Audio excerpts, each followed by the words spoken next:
We're starting. This is big time. This is real. This is big the time. first time on our podcast that David has broadcast from a remote location. Yeah. Well, wait a minute. You did it for Paul McCartney. Oh yeah, McCartney. We were scrambling in New York to do it in our little crummy hotel rooms. Yeah. Interview of my life and 2 hours of tech pressure. God dang it! Darn it! Go! Darn! Yeah. I've probably never been more nervous for an interview, and I see us as equals, me and Paul. So it's sort of calmed me down. I have so much regret about everything I do. The last sketch I did on SNL, Sambando, or hey Bongino. I didn't know what I was doing out there, and I just ran off, and all I heard was crickets. So that tortured me over the holiday. It's a sickness. And then with Paul McCartney for the last 2 years, when I think about it, I regret not understanding the idea that I could bring up topics that he couldn't because he's a gentleman. Yes. And so that really, do you ever have any kind of regrets about anything? I've never asked you this. Well, I do all the time, of course, daily. But McCartney, it's hard to ask about Lennon because Lennon died. Spoiler. But it's hard to say, hey, because it's so personal. Meanwhile, every interview, anyone asks me about anything personal, they don't care at all. Right. They want to ruffle feathers. We just show respect for him. He showed respect for his bandmates. But if the host, in this case, you and I, brought up something like who did the bass line there and who wrote that middle eight, and did you help George with this part or anything like that, in Liverpudlian terms, be like, well, I don't want to be a showboater, Yeah. I don't want to be a chest thumper. He's humble about it. He's a gentleman. He's a gentleman. We should have been, fluffing his feathers a little bit, but I think he's been fluffing. I think he got over that podcast. Yeah, he's okay with it. 1 second after, he's like, Google those guys. Let me see what I was just doing. All I know is you're entertainers. Anyway, so here we are. And he thought he was on Good Morning America, and it was going way long. He thought I was Matt Lauer. I didn't hear. I never knew about the controversy. Katie Couric. He just said, he's got a great wig, whatever it is, on the top of his skull, Miss Scully. By the way, Dana, I think for the first time, millions of our viewers should know that I'm doing your trick in front of a window. I'm not in love with it already, but I always have these trusty shades next to me. Like one time you wore shades. Remember we were doing in the when I used to wear funny hats and shades. That was before the podcast got monetized. Yeah, and then people started taking a little serious. Jesus. That's before it blew up. But now I'm looking out the window and I see why it's blinding. But you have good eyes, so it's. Do I? Okay. No one's ever said that to me except my wife. You know who someone said to me the other day? I walked in this store. Why am I leaning? I walked in this store, just a regular dipshit, whatever, run the mill. I see something in the window, tricked me to go in. And then the lady, who's very eclectic, looked a little like Stevie Nicks, she just goes up, she goes, I like your look. I like the whole thing. And I go, I never get that, dude. Do you think she knew who you were? I don't think that fast. She was because she didn't say anything, and I go, "Oh yeah, I don't get that." She goes, "Yeah, just no, I like Any it." Any itemization here? Is it the scruff? Is it the hair slicked back? Is it the shades? It was what I was wearing. The shade. I was just really nailing it, and like 10 out of 10. I mean, that's usually what I think, but no one's ever said. I mean, there's the Kate Spade of the family, and then there's the D Spade, and I was never that one. Even Kate and Andy would make fun quiz of me. For you. When you preem and primp and all that stuff before you're going to leave your house for whatever activity, what goes through your head? Like, or do you ever think to yourself, I look pretty good today? Yeah, I've thought that. Like right now on this camera, I don't look too bad, but for me, that's for me. I think it looks as good as your studio. I mean, yeah. No, I mean, I'm just saying I comb my hair back and I got my hair trimmed the other day, so it's a little shorter on the sides, But the idea of I look in the mirror maybe 3 times a day. I was trying to think of it the other day. I don't, unless I comb my hair because I have to see myself.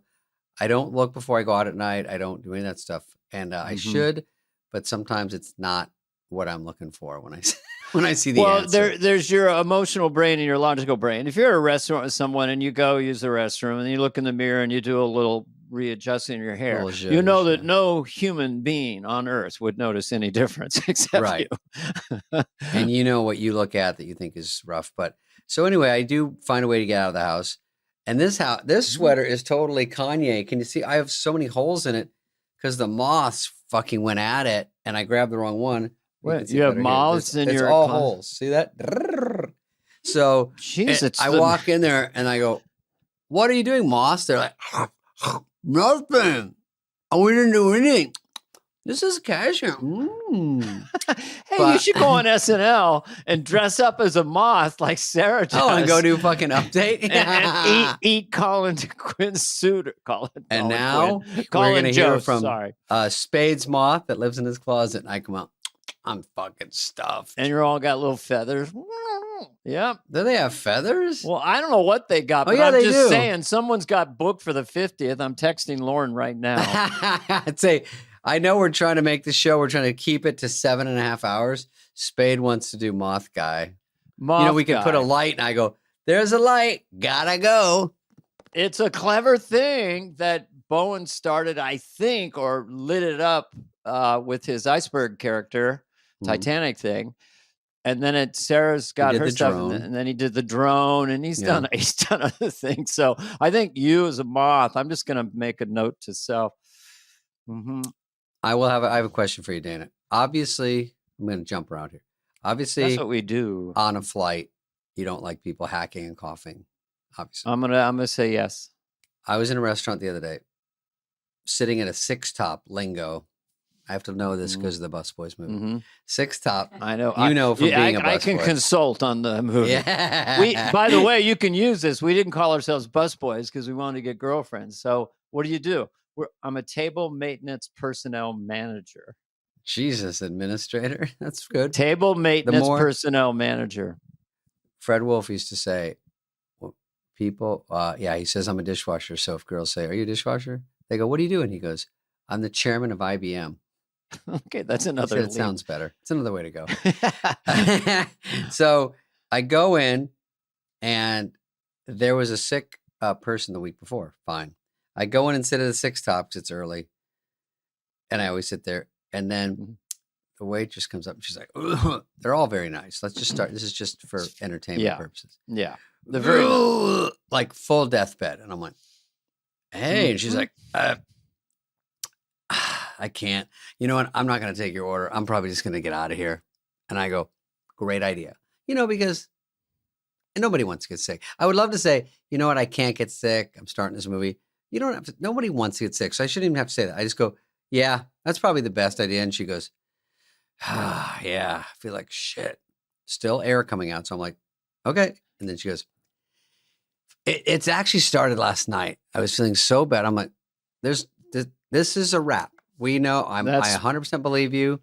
And then she goes, I'm actually going to talk to the manager, see if I can just punch out. And I go, I'll call corporate. Just go. We'll figure this out on the way home. Just because it's all, there's dust from COVID in the air. I can feel it. There's Omicrons big enough that you can almost see them with your eye. So she leaves. She goes in the back. Another waiter comes up. No. Another waiter. And he goes, I know, but. Hey, man. I go, hey, is she okay? She's feeling bad. He goes, she actually left the other day. She was feeling bad. I'm like, oh, she's back. Okay. So I go, great. All right, let's order up. And he goes, to be honest, I'm not feeling 1,000%. Jeez. 1,000% either. I'm like, So I hustle through my order. Then I go talk to my buddy there. And then when I look back, they go, food's here. I look back, and the waitress sat kitty corner from me at that table. So I go, wait a minute. Is she dressed? I mean, she took off her. She took off her apron, and now she's joining you. She's probably looking for a ventilator. She's so sick that I want to just take a small propane flamethrower and just cover the table just to kill some of it, But she sits, and then I go and I sit because I have to sit in front of my breakfast. I don't know what to do to be rude. All of it's about not being an asshole. And the the craziest part of me is that I sit there, aim straight ahead, and she's like, sweat hitting the table. And I'm like, it's a good effect. And it's so sickening, and just full on like writing out her will. And then she, after about 4 solid minutes of silence, she goes, "You don't mind if I sit here, do you?" I go, "Not at all." Why am I a psycho? I go, "Not at all." Well, you have to, and just promise me you will stop eating at Denny's. This is clearly Denny's. No, I told the lady, fine place. I told her, "Promise me you're not going to leave." I'm so overly the Polo nice. Lounge, the Beverly Dana, Hills Hotel. You're like this too. You're overly nice, and you're like, "No, there's nothing you're doing that bothers me. Please stay and get better. Just stay here throughout your sickness and get better." Did she at least do 6 feet away? I mean, what are we talking here? Like a 2-footer? She was probably 3.5 feet. But then I'm like, I hear some noise. I'm like, "Oh, I guess you're being choppered out of here. Get the fuck." I got cocky because I don't think I had a cold for a year, and then everyone at SNL's got a cold.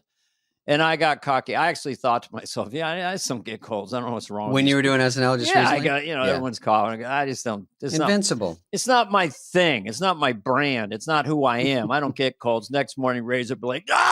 Razor blade. Razor blade every time you swallow is not a good way to get a good slumber, Spadle. When you catch yourself swallowing and then you swallow again and it hurts, you go, "Oh no, I can't stop swallowing." That's the grossest feeling. Like, you try to go, "Well, I was yelling last night at David Spade, just tearing him a new one about the podcast." And maybe give me your notes for my Hunter Biden, who were just like screams. You were like, "Great stuff." We slammed the door. You hear, "What are you doing out there? Like, you call yourself Hunter Biden? You ain't a hunter, and you're biding your time to stardom." No, you crushed it. Tom Hanks told me.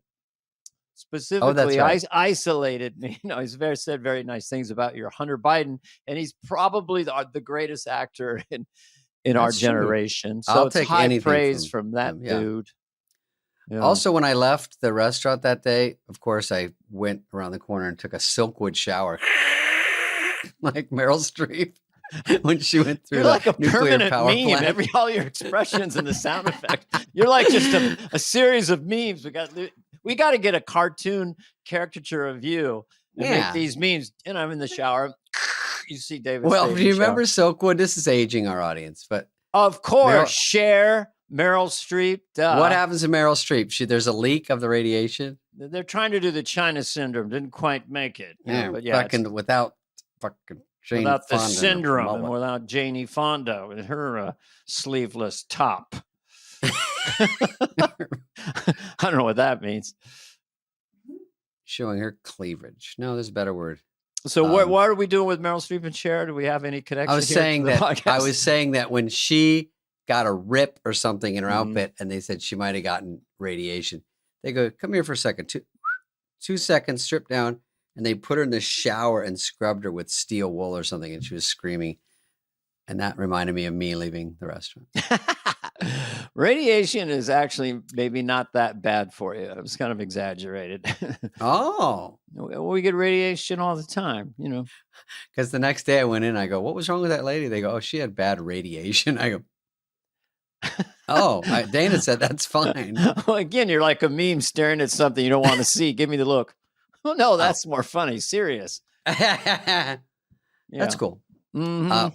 Also, Dana, we were talking about, there's a big fire in LA and we can't make light of it. It's actually 1,000% terrifying because we're doing this the day before. So we don't know where the fire is now, but it's very bad. And my big thing about it is, Heather can look this up. Is there no water in the fire hydrants? Is that even possible? Yes. I mean, I know they can't fly over because the wind. They will be probably maybe by tonight or tomorrow. But there's no it's like, how do you even try to stop it without dropping the stuff? They went to fire hydrants and some of them had no water. Why is that? I don't understand what's going on. I would need more information to have a strong opinion, but it seems like, kind of a trying to suppress water or something. I don't know. I don't know. If a fire hydrant has no water, what is it? Former LA water commissioner says mismanagement led to low hydrant levels. They ran out in the Palisades. They ran out in the Palisades. So some human beings, what's your job? Oh, I work for the water department. What is it? To make sure all the fire hydrants are full in LA. How you doing? Just got fired. I just got fired because I haven't really even checked on them because there's not that many. I knew they were pretty full, but it was. I was tired. I heard that. I just read. Obviously, everything I say is a lie, but I read that they had to cut budget last year, and they did cut maybe 16 million, whatever that means in this grand scheme of things, from the fire department. Now, if there has been horrible fires, I mean, they got to weigh it all out. In fairness, not a good look.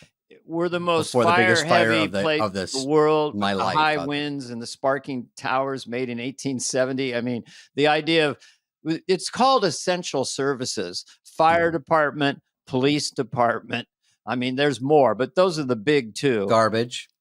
Yeah, but you would survive garbage sitting on your sidewalk. But fire department, police department, I'm just going to say, I'm going to call bullshit on that funding if that's true.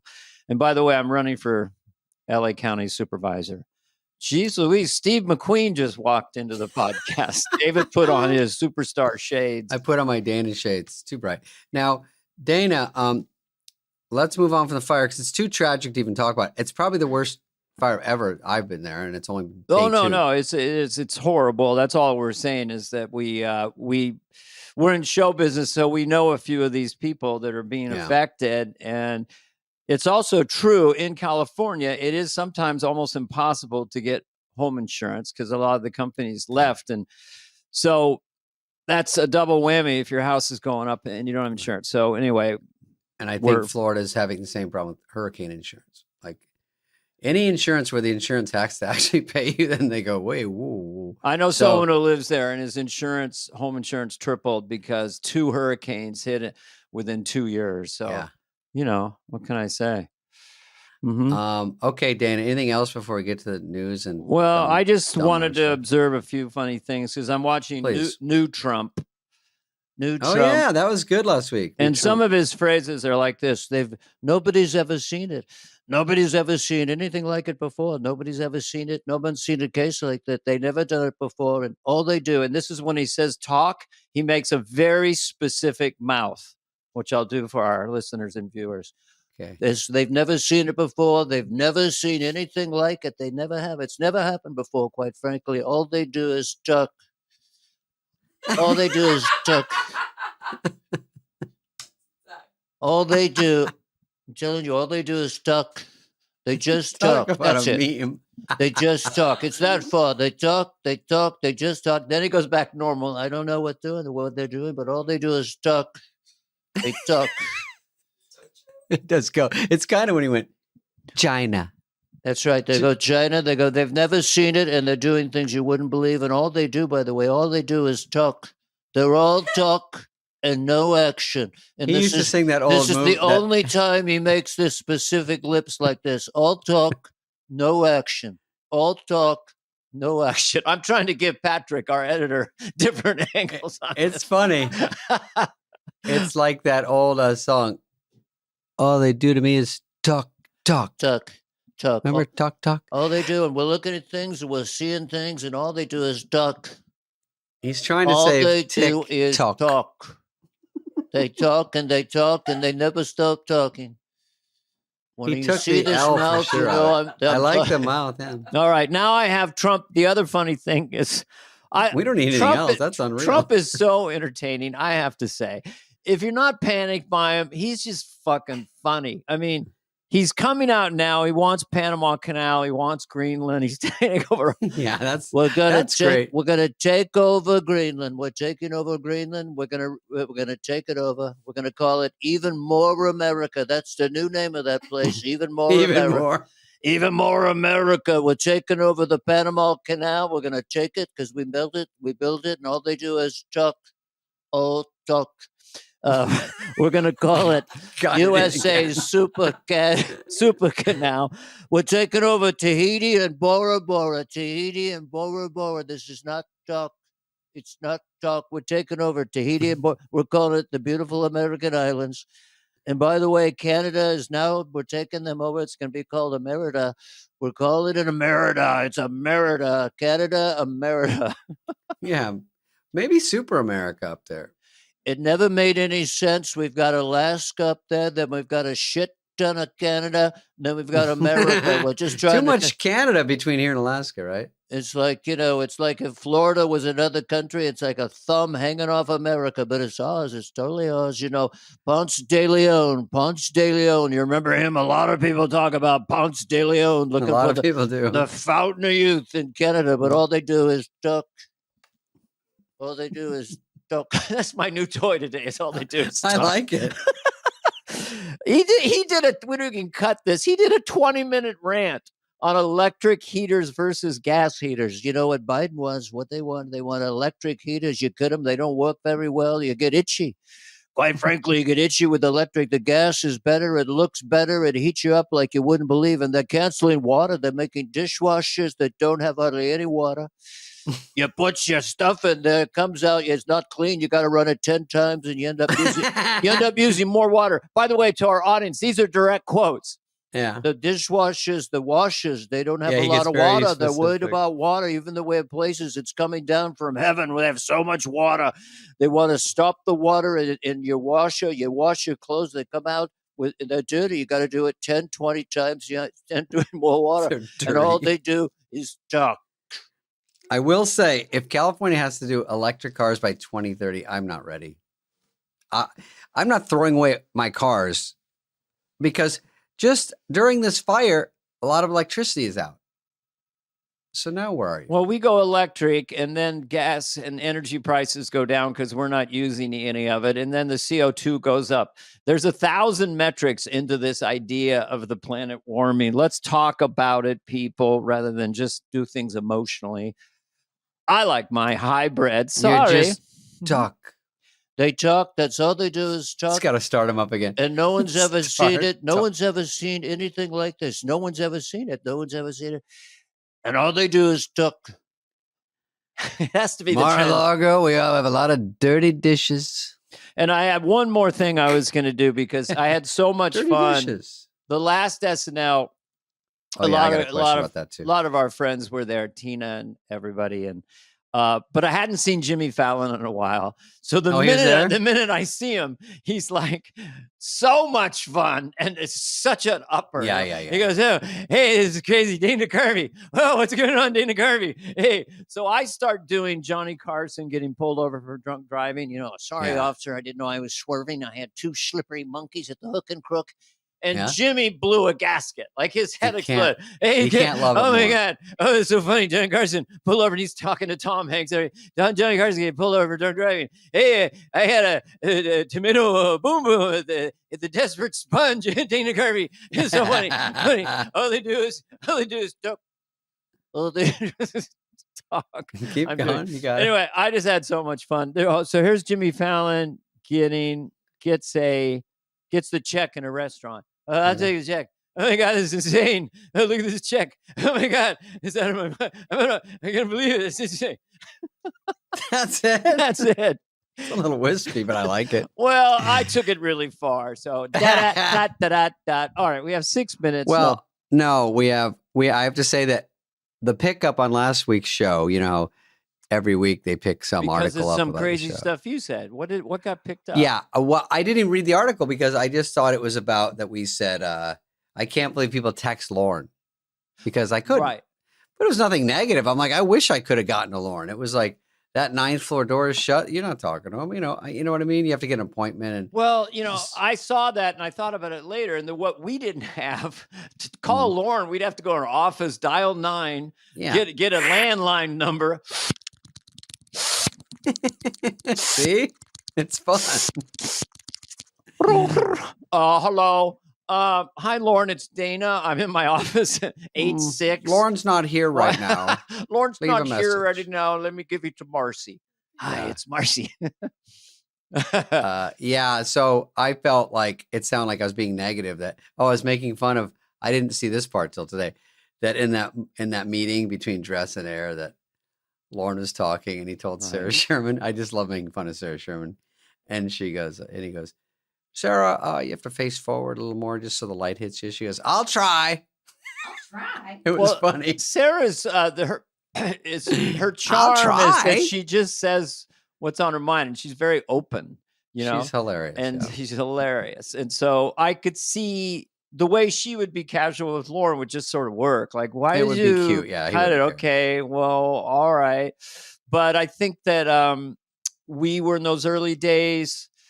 Maybe, I don't know. We just weren't as familiar with Lorne. Lorne was our boss, the executive producer, the guy who started Saturday Night Live. And so I think it took me a while to get comfortable with Lorne because the way I really got to know Lorne, maybe you could chime in on this, is when you go back and you host.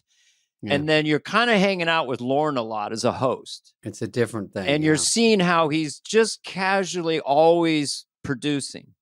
It's just put over there. Maybe let's move this. I think the cold opening is fine. All I'm saying is, and so you realize, and also when you see him on the floor, the guy is, he cares about that show. First of all, he's so freaking happy when the show works or the cold opening works. And if it's starting to go sideways, this is why no one else does live comedy sketch, because it's so fucking hard.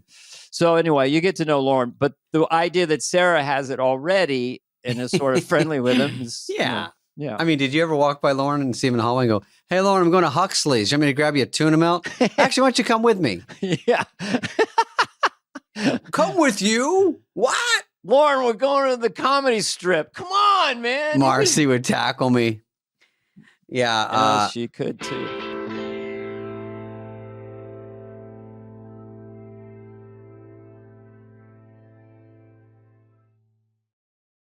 Well, it's January, Dana. I don't know if you have checked the calendar, but I don't check the calendar, but I just sense the holidays are over. The hustle and the bustle and the rustle and the turkey muscle. And the trees and the Santa and the blah, blah, blah. It's over. But it's over. Yeah. It's now a time to recover. Think a little bit, after all that holiday spending, you know who you are. It's a hangover for your credit. That's right. What I say. Yeah. You got to get back on track in 2025. Yep. This is the year. Start building. Build your credit with Kickoff. You know what Kickoff is. It's one of our sponsors. Kickoff. The #1 credit building app in the App Store? That Kickoff? Mm-hmm. Okay. Their plan starts at just $5 a month. There's no credit check. Oh. Get out of town and hold the phone. $5 a month to get started? No hidden fees, no interest. Not too shabby. That's the key, is credit. Building credit. Because without credit, you're in a tough spot. Kickoff helps you build that credit. Let's say you want to get a car this year. You want to do anything that involves credit, lower level, bigger scale. You got to build it up. You got to start somewhere. Right. And so this way, it always seems overwhelming. How do I do it? And Kickoff kind of starts you slow. And then slowly but surely you can Let's say your credit, I don't know what yours is, Dana. Let's say it's 600, right? You could jump 28 points in the first month. Wow. And that's noticeable. That's a chunk. Kickoff is smart. It's a legit credit hack with no catch. Do you know what I'm saying? No credit check, no hidden fees, no interest. Hello. You start building credit immediately for only $1 your first month. Now that just says that that's everyone the smallest amount can engage with Kickoff. $1 a month. It's just a build slowly. You know what compounding is, David? How things over time. We'll talk later. By the way, in the App Store, it has over 100,000 positive reviews. Wow. 98% are 5 stars. Sounds familiar. Like my act. Listen, shake off the credit card hangover and look forward to a brighter credit with Kickoff. Get your first month for just $1 at getkickoff.com/superfly today. That's 80% off Kickoff without the C. Get KIKOFF.com/superfly. Must sign via getkickoff.com/superfly to activate offer. Offer applies to new customers first month only. Subject to approval. Offer subject to change. Terms and conditions may apply. Point stat based on Equifax Vantage Score 3.0. Changes for kickoff users starting under 600 who made their first on-time payment between January 2021 and March 2024. Payment and credit activity outside kickoff can have an impact on your credit. Individual results may vary. Okay. All right. Let's get back to really important things. What are our dumb stories we're talking about? Let's get some headlines going. My forehead looks the same color as the wall behind me. I guess that's a funny observation and true. They mix together. Good or bad. Look at that, Heather. You see my forehead looks the same color as the wall. Okay, people driving. Prison officer filmed having sex with inmate admits another incident on same day. And this is a female prison officer? The officer is the guy or the girl? Let me see. That's what I'm trying. OnlyFans model. Oh, so she's a prison officer and an OnlyFans model. She was jailed after. Oh, she's the officer. You can tell we don't look at these ahead of time, folks. No, that's good. We don't. That's true. Okay, so she caught on her body cam. What? I'm not saying the word dipshit, but she knows she's doing it. Does she air that as part of her OnlyFans? I'm sure. I mean, why else? You're going to get caught. There's been a lot of prison movies. I think Ben Stiller did one about female police officers having sex with inmates. So now it's a true story. Listen, I'm fine with it. Hey, scroll down a little bit because I want to read that. It says, it's a funny word. Prison officer filmed having sex with a burglar in his prison cell. Why are they so specific? Who calls anyone a burglar anymore? Well, first of all, that's it's awful if you're a burglar, but that means it's someone trying to get into a house without hurting anybody and just get the freak out. Is that what it means? I think a burglar is just sort of trying to sneak in and sneak out. It's not. Your house is burgled?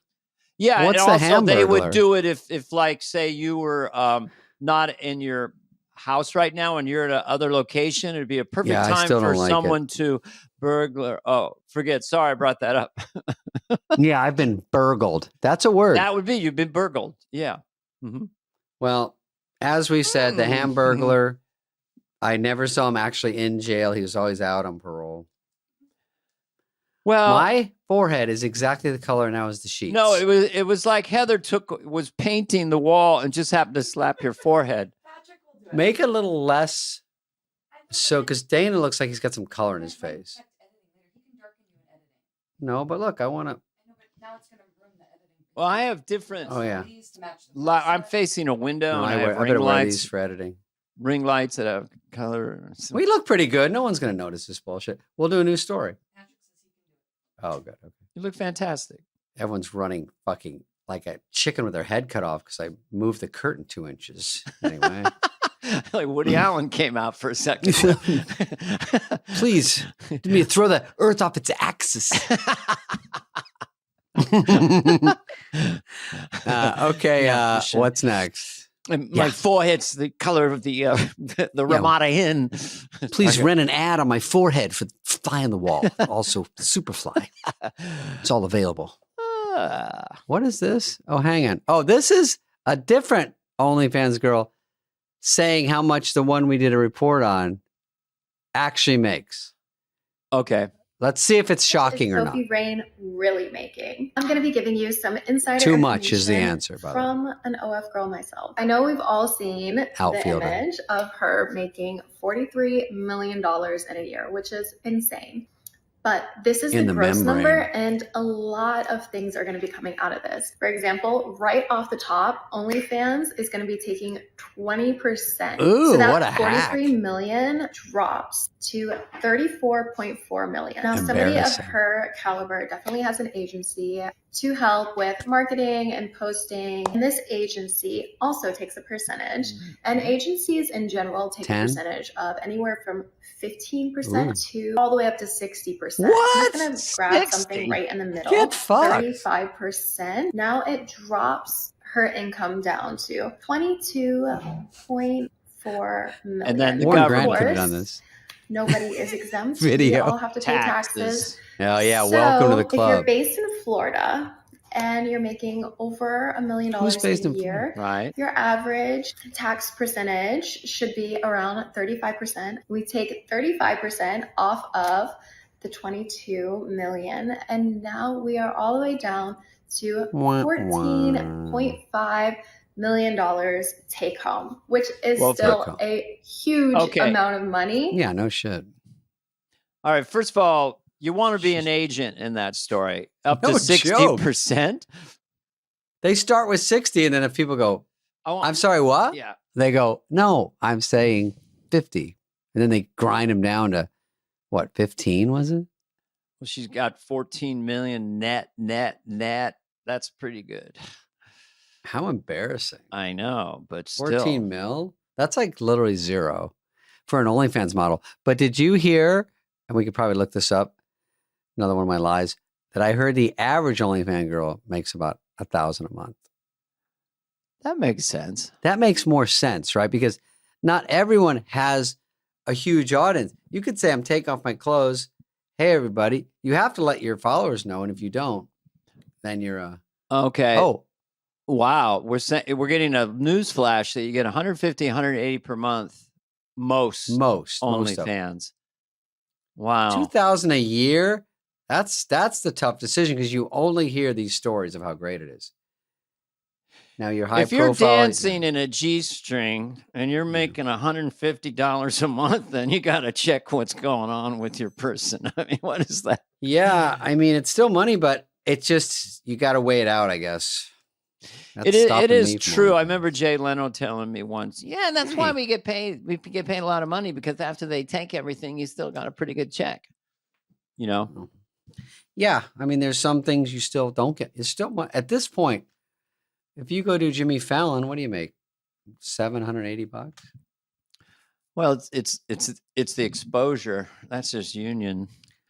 That wasn't the question, sir, on the stand. Lady Gaga got 17 million for 5 minutes on Colbert's show. She just has that kind of clout. Wait, why am I getting 780? Or whatever. I don't know. OnlyFans is a fascinating thing, and we should just because Superfly. This is for Sophie. You want to get one of them on and ask her? Let's get an OnlyFans. We'll get that Sophie Rain on. Yeah, that's doing well, and just really think of it as it grosses like 6-8 billion a year. It's bigger than the NBA salary. It's all combined, right? It's bigger than U.S. Steel. Yeah, I don't know that movie. I'm too young. Godfather and U.S. Steel is a big controversy.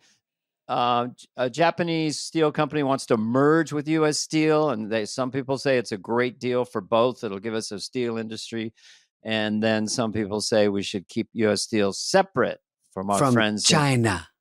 China. Right now, they're talking about it. They're talking a lot, but it's all talk.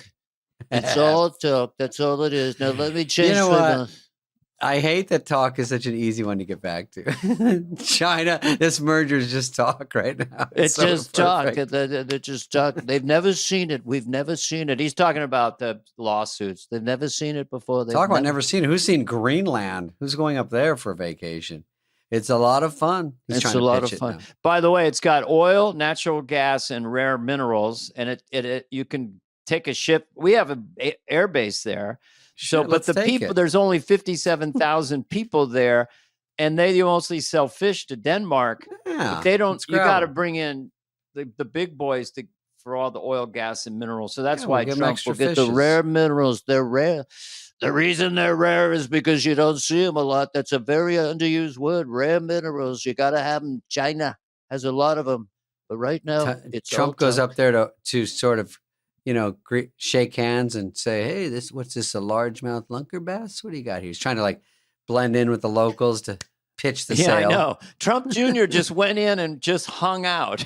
He just hung out. But the thing is, those people make an average, newsflash, $36,000 a year for the average Greenland human being. So Trump will say, we'll give you $1 million a year each to make you can also buy a cow for a nickel up there. To make it, what did I call it? Even more America. Even more America is our latest acquisition. That would be the biggest state, probably Greenland, because it's 3 times as big as Texas.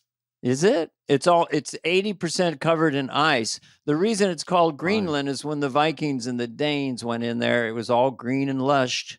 So if it melts, we may see. So is my wife. That's what you should say if you're Henny Youngman. It's 80% covered in ice. So is my wife. There you go. That's a good one. It was a hair late. Let's do it officially so Patrick can clip it. Okay, ready? Go. Greenland is covered 80% in ice. Yeah, so is my wife. Well, that sounded too sincere. So is my wife. You almost want to. I should have done. Use the other "so is my wife," Patrick. We'll see what that looks like. Yeah. Okay. Next story. Here we go. We're doing good. We're doing good.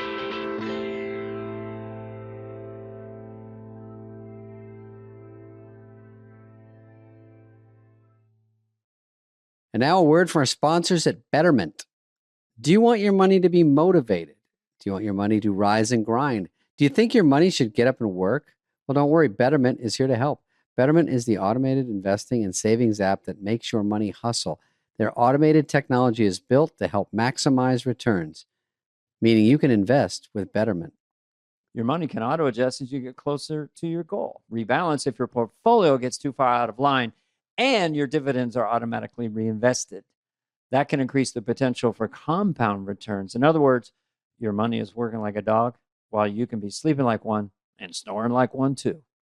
You'll never picture your money the same way again. Betterment, the automated investing and savings app that makes your money hustle. Visit Betterment.com to get started. Investing involves risk. Performance is not guaranteed. All right, here we are. Look at this. Oh, teen finds out anonymous internet bully who harassed her for a year is her own mom. Whoa. Mount Pleasant, Michigan. I'm from Michigan. This is the one that has like the music behind it that goes scary music. I was doing a Mission Impossible sub-theme. Oh, you were? Sorry, I stepped on it. That's Mission Impossible? That's Popeye. I lost it. I'm strong to the finish because I ate my spoon. Yeah, that's it. And all of it is whole talk. Bing, bing, bing, bing, bing, bing. My first bit, I've said it before, my first bit in 19, when it was you did Popeye? Ladies and gentlemen, Popeye getting kicked in the groin. I was not expecting that. I know. It's just, if I get hand claps from David Spade. I like that one. That was a good one. Popeye. Like your waitress now. Speaking of Popeye. Yeah. That goes public domain, more fishy fucking guesses on my part. Public domain like Mickey Mouse and Winnie the Pooh. So they're going to make a horror movie about it, I think. But they can't use spinach. I heard that too. This all sounds like a lie. But. Oh, a mashup Popeye in a horror Yeah, like film? make Popeye, I hate olive oil. And then he stabs her and he's like, oh, I'm not a great guy after all. And then what's his name? Wimpy comes in. I'll gladly stab you tomorrow if I can stab you today. For a hamburger today? Yeah. For a hamburger. Wimpy's like on drugs. He was adding nothing, but I did always laugh when he'd say that. I'm like even in a comic strip, I'll I'd laugh. gladly like, pay you tomorrow for a hamburger today is brilliant. Tuesday. That's like hear me now and believe me later. Listen to me. Hear me now and believe me later. Mm-hmm. I like how we don't even talk about the mom who's, well, I guess it's just sort of discipline, right? I assume it's parenting in her mind. Yes. Mm-hmm. Not in mine. Mm-hmm. That's rough. It depends on how rough she got. I like they make the kid look like they're in Squid Game for some reason in this photo. Yeah, if your kid is dressed like that, which is this death mask and a pink jacket with a hood on, you maybe want to harass him online just to get him to take off the mask. Okay, unless that's just to hide his identity. Yeah. Okay. You were chopping. You're being choppy, but we got it. Patrick's got it. Okay, let's go to one more. No, we got time. What time is it? We always say one more. We got time. People are too riveted. They're on the edge of their seat during this. There's their there. What's this? Okay, let me see. Seeing. Oh, this is funny. Okay, this is a woman from America seeing Big Ben. As you know, Big Ben is a big clock in London. I don't know if it's in Piccadilly Square, but this woman sees it. This is the reaction I would figure also Dana having too. But then some kid gives a summary. So watch her and then watch the kid's summary. All right. Hey now, this is... Stand up right now. Fucking stand up. Why the hell is she crying over a clock? I've lived in the UK and London for 8 years, and I've seen this every single time. And if I was even in America, I would not start going on the floor going, What's Big Ben done? What's Big Ben done for you? Has he cleaned your house? Has he made at your house? Has he hoovered your floor? No, he's not. He's a clock, bruv. He's a big, massive clock that lives in the middle of London. Why are you crying over a fucking clock? So that's her mother? No, that's just some chick on TikTok. And it's just, okay. So that kid seems like she's 37 years old. Not visually, she looks 8, but it's like extremely mature. Why would you cry over a clock, mother? Why are you falling on the ground? It's a fucking clock. If you saw a human being who was over 6 feet tall, would you sob? Look how tall they are. It's stupid. Yeah, cry over things. I want to follow this lady around, see what she's crying over every day. Anything someone has a watch on. Normal. She got a giant hamburger and sobbed for 2 hours. It was larger than a regular hamburger. Don't let her near Randy's Donuts. The donuts on the outside are so large. She broke down in tears and had to be taken away by an EMT squad. Randy? Dana's choppy. I'm choppy. You're blurry. Break the tie, Greg. I'm blurry? Well. Oh, it is? Don't you fucking dare blame me. It's blurry and choppy. That should be our show. By the way, this hotel graciously said we'll give you some dog shit internet that nobody... You know what I did for our friend Paul McCartney going full circle? I went to the Four Seasons way up in the mountains because the Wi-Fi was sketchy down in Jackson Hole. I can hear and see you terrific. Thank you for traveling to a better hotel. Well, at least you saved a couple bucks on the hotel. I mean, I can tell it's a cheapie. I met a nice hotel, but we went and said, we don't want the regular internet. Where's the backdoor special? And so they're like, here we go. Ding. This is the good you stuff. Thought you got good. Oh, okay. Gotcha. Bastard. Yeah, no, we vetted this whole thing because I knew if I'm on the road, I got to make sure we can do this and nail it and make it 1,000% because all of our millions of views, they freak out. What's going to happen, Greg? Oh, here's another story. Okay, I just thought this was interesting. Okay. This isn't great. This isn't hilarious. I just think I could watch this for an hour. How is rubber made from rubber tree?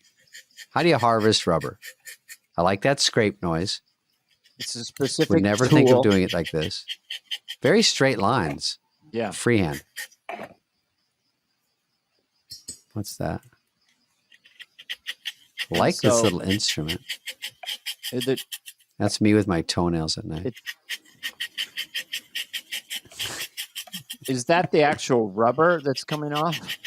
I would never think this tree was a rubber tree. I would think it was some dumb shit tree. Run of the mill.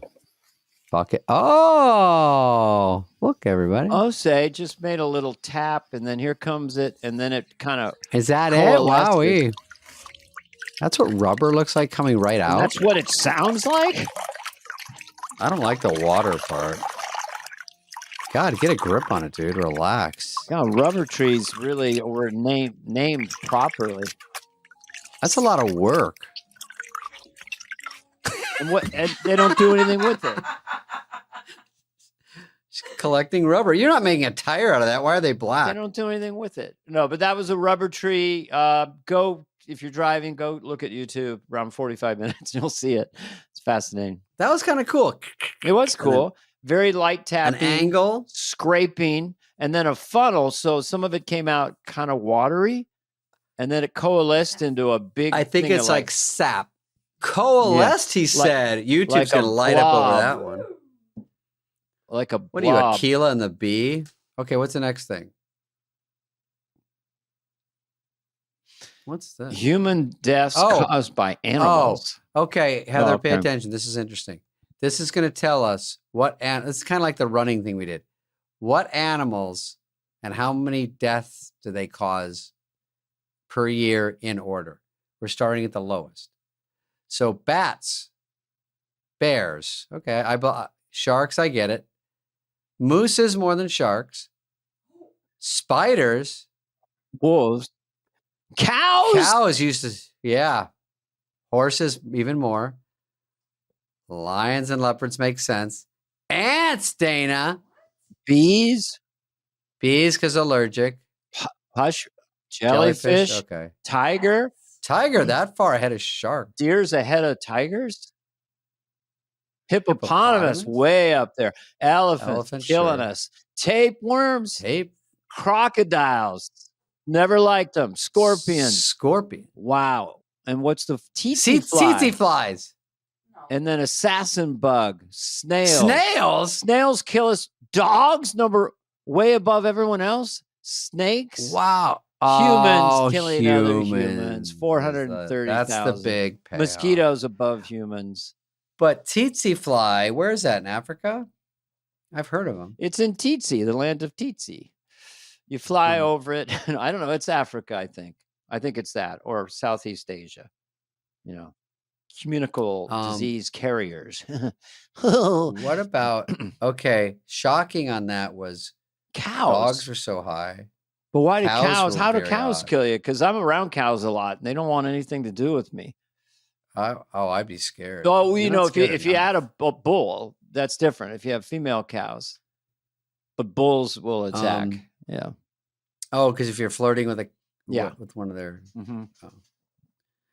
Okay, and then toward the end, hippopotamus. There's not that many, are there? 20 to 25 deaths occur each year from cattle. Involves the bulls. There it is. Yeah. Oh, multiple. Yeah. Multiple cows are involved in most attacks. And it's bulls with horns and shit, and they want to fuck you up. Yeah. Wow. Well, I thought, who else was on that list that was really odd? Owls didn't make it for the third year in a row. The one thing they left out was who kills more humans than anyone else, and then it would say David Spade, because you kill your audience as a stand-up. Sorry, long way to go. David Spade was a killer last night. Oh, you killed him. Hey, Heather, turn this light up a little bit more so it doesn't match. For the only reason so it won't match. So we have 30 seconds to go, and now you're doing a lighting design. There you go. Now turn that one. I'll close that one. We're doing a whole thing here. Listen, we're not fucking goop. Oh, it is a little darker. Jesus Christ. Claude Rains just walked into the podcast. Go that side. Yeah. Oh, you can't do that side. All right, we're back to normal. Wait, hold on. Stop. Right in the very middle. microscopic. There. Right there. Beautiful. That's fine.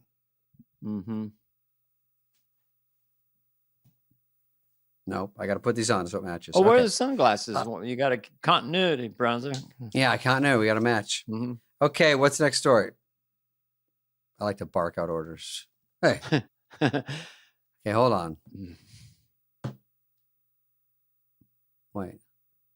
I think so.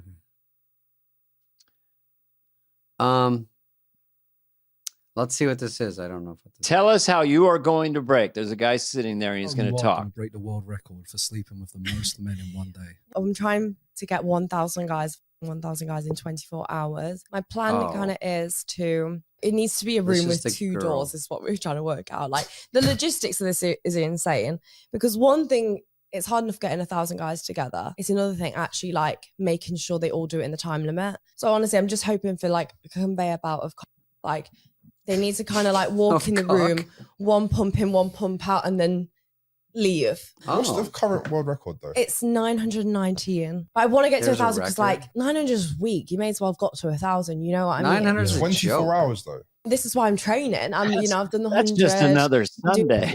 In like a few weeks. It's like a box. She's going to do 300 to warm up.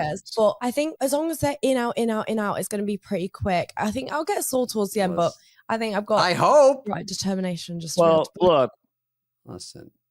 The funny part is, like, say she sets the world record. She retires. She wants to start a family. She's dating regular guys. They're having a glass of wine. The guy says, "Well, let's just be honest. You know, I've had a little bit of sexual experience. Just tell me, how many men have you been with? I mean, ballpark. What's your body count? 5, 6, 10." And then she has to say, 17,000.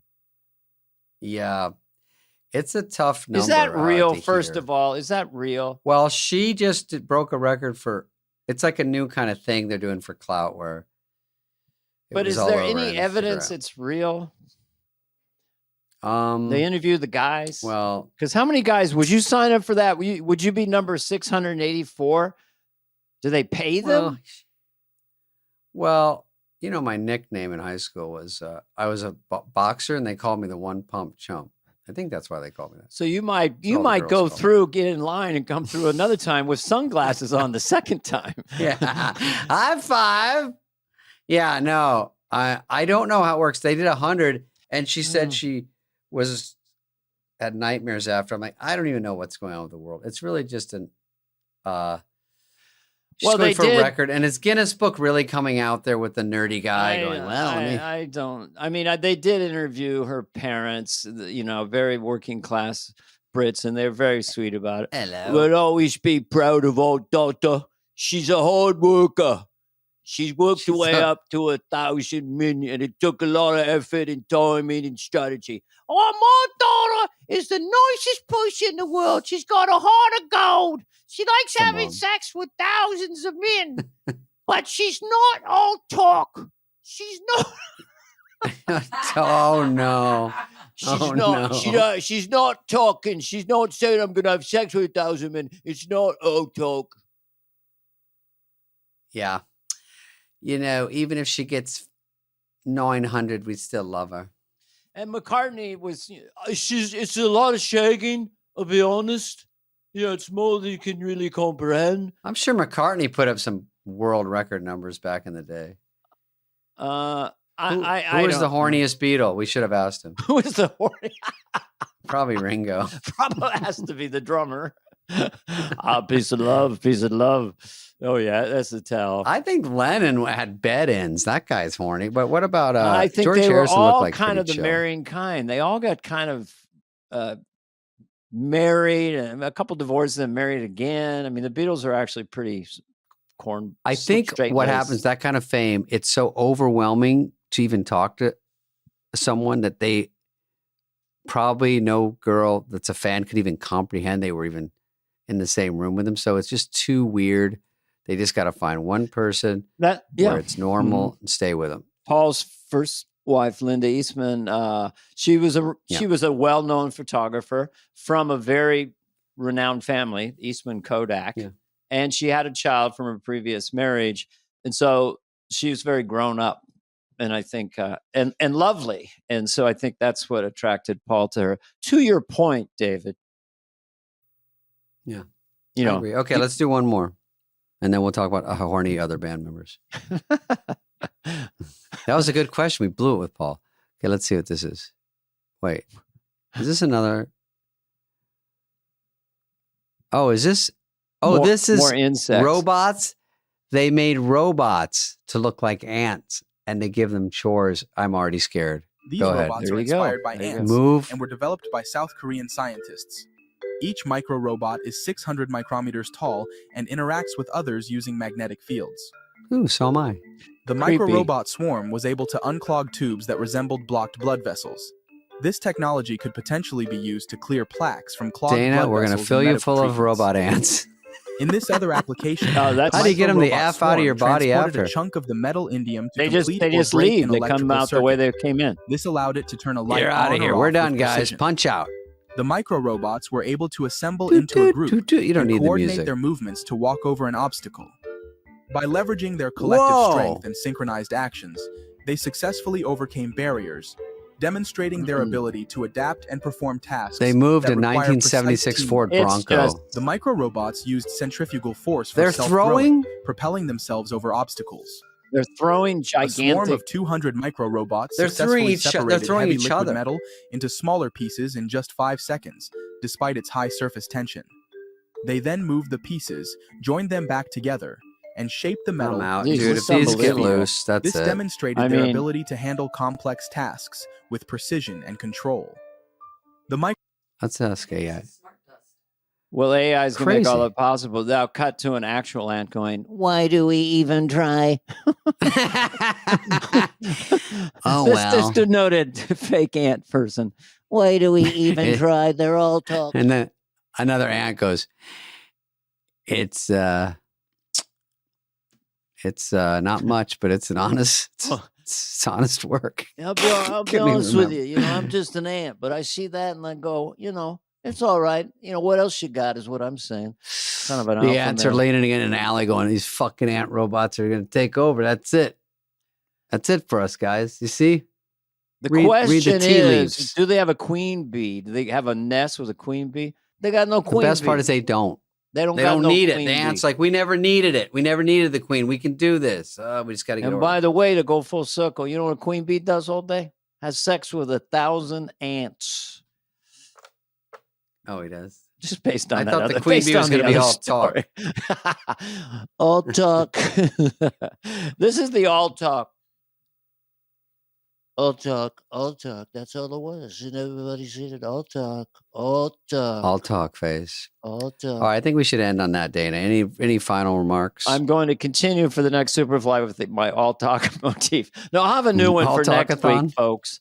And we are looking forward to getting some people, some scientists and different people. I actually have an idea for a brilliant investor to teach people how to really invest in the stock market. David. Sweet. Heather. Greg. Yeah, everybody. You're right. And YouTube Shorts, we put up the new version of Trump, which is you going slower. Don't give it away. And that was Trump speaking softly instead of screaming at the big rallies, Yeah, because now he won. Now he's like, ugh, now he can just slow And down. What we're going to do, he talked for a half hour straight in the most abstract way. It was really entertaining. I recommend it to anybody. We're looking at a lot of things. You don't want dirty dishes. You got to do them 6 times. Sir, will you attack Panama, the country of Panama? I'm not going to rule anything out. I'm not going to rule it out. I'm not going to. He wants Panama. He wants the Gulf of America, and he wants even more America, i.e., Greenland. He should take South America. They're halfway there. They already. And what got would the America name be? Would he make South America? No, we'd rename it. Oh, to America. Lower America. Lower America. Additional America after the skinny connected part. America Plus. Then they can charge you. Oh, I know it would be South Central America. South Central America. Because we have Central America, South. All right. So we'll figure it out. Thank you, Dana. Are you working tonight? Friday night? Yeah, show tonight. Where is it? Is it sold out? Should we plug it? No, it's a corporate. Whoops. That's all right. It's going to be great. This is one where they don't want me to be dirty. And then I just saw 2 employees downstairs and they go, you better be dirty tonight. And I'm like, I can't. I get in trouble. Never listen to the employees. You get the cue. They're like, sorry. I know, because the audience is not as prudish as the team that's scared of offending them. That's the irony. Yeah. They laugh but anyway. All right. Well, my banana looks like a dolphin. Weirdly enough, right now, your lighting is the best it's been during the whole podcast. So what is that? What was the impression? Looks like a dolphin. Oh. Flipper. Okay. All right. Miss you, Dana. I'll see you when I'm back. We'll talk just later. This has been a presentation of Odyssey. Superfly is executive produced by Dana Carvey and David Spade, Jenna Weiss-Berman of Odyssey, Heather Santoro, and Greg Holtzman. Hope you liked it. Ooh.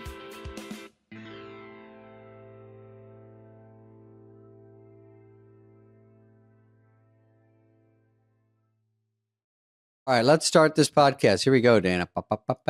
3, 2, 1. 2. Fly on the wall.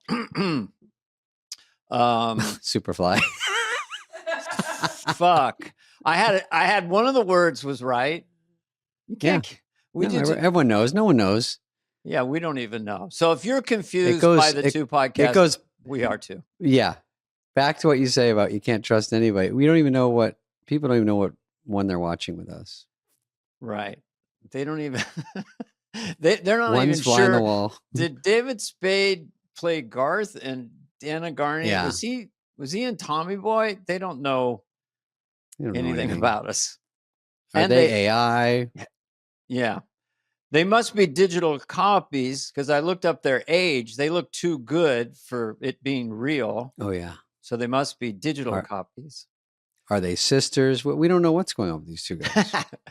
I haven't heard that one. I can't look at Twitter or you cannot look at the comments. Do not look at the comments. Actually, yeah.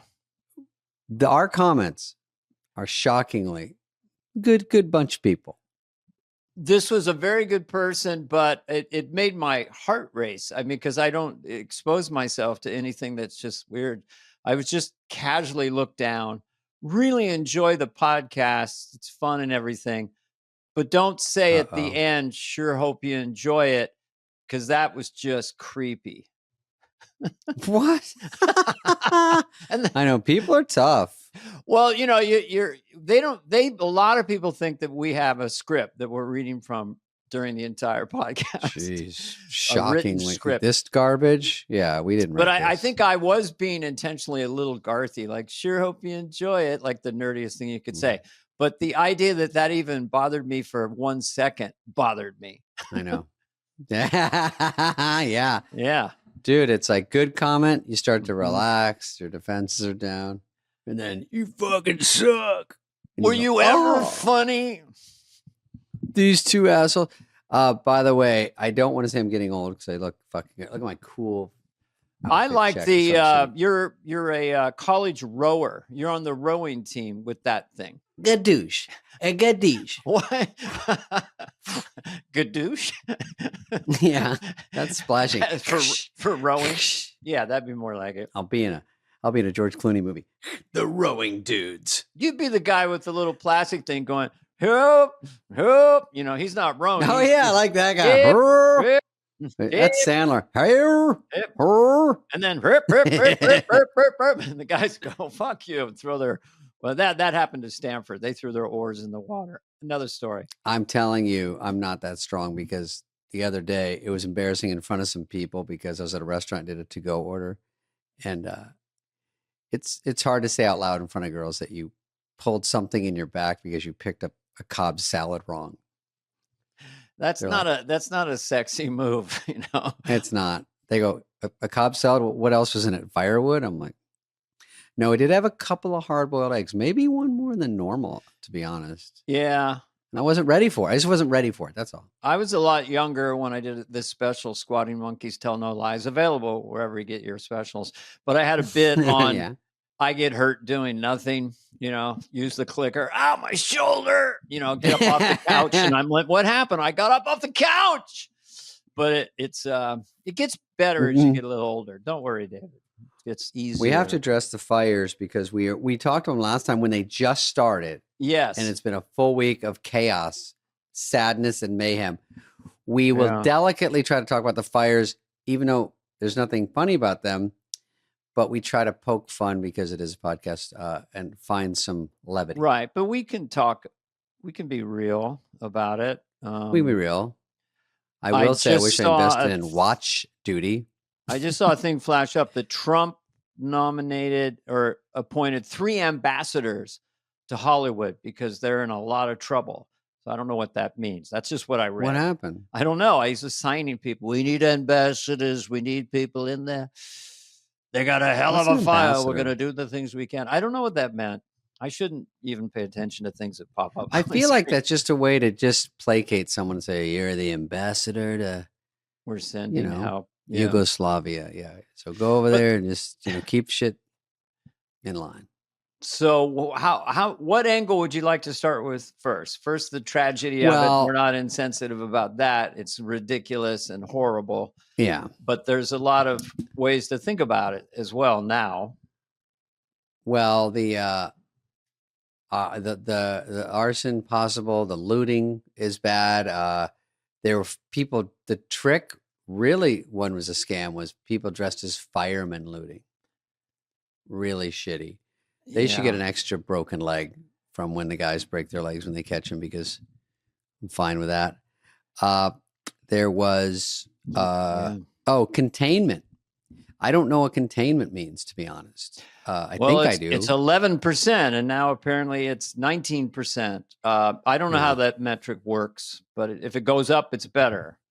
But that feels like about right. Yeah. The problem with is a million mini fires breaking out all the time. Like, to get the fire really stomped, fires that big, it's going to take a long time, or it'll take weeks.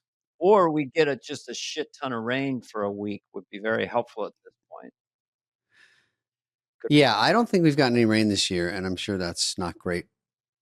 Oh no, it was a perfect confluence of events that we had 2 incredibly rainy years, lots of underbrush, lots of growth, and then now we haven't any rain for essentially a year or like 8. Everything is very, very, very dry, and then we had probably the biggest Santa Ana. I don't think it's ever gone past 100. The strongest winds.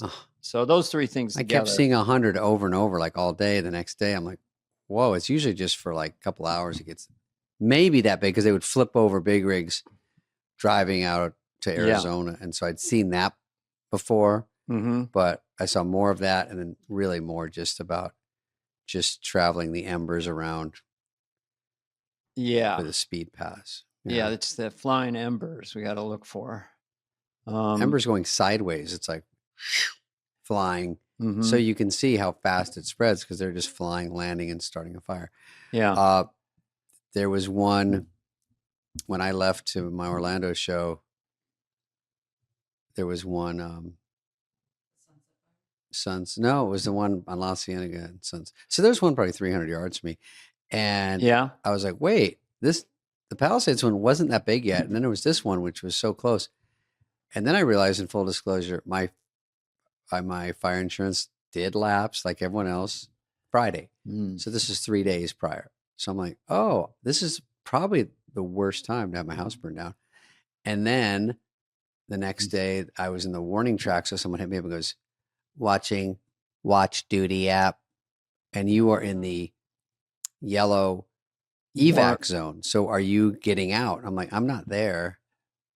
And that's not near the Palisades. Mandatory. Like, another one. Yeah. Here's something to mandatory next. I about the insurance part of the whole thing, but there are people I was reading about this morning, and that their house is burnt down. It is gone, but they still have to make their mortgage payments. They still own a bank loan. I thought about this. I was wondering what that would be. Twisted. I mean, there's forbearance. You can get it forgiven for a period of months, but you're still on the hook for that. And if you have home insurance, that's always better. But if you don't have that, and then that, you got to pay the mortgage. I mean, it's hard to do the math on that. It's just horrible. I do hope, and I sound like I'm getting mad, but I think everyone's got a part of them that's mad when there's, it just like they said they're going to send everyone $770. I never hear the word billions when it's in America. I don't hear it in North Carolina. I hear 750, Hawaii.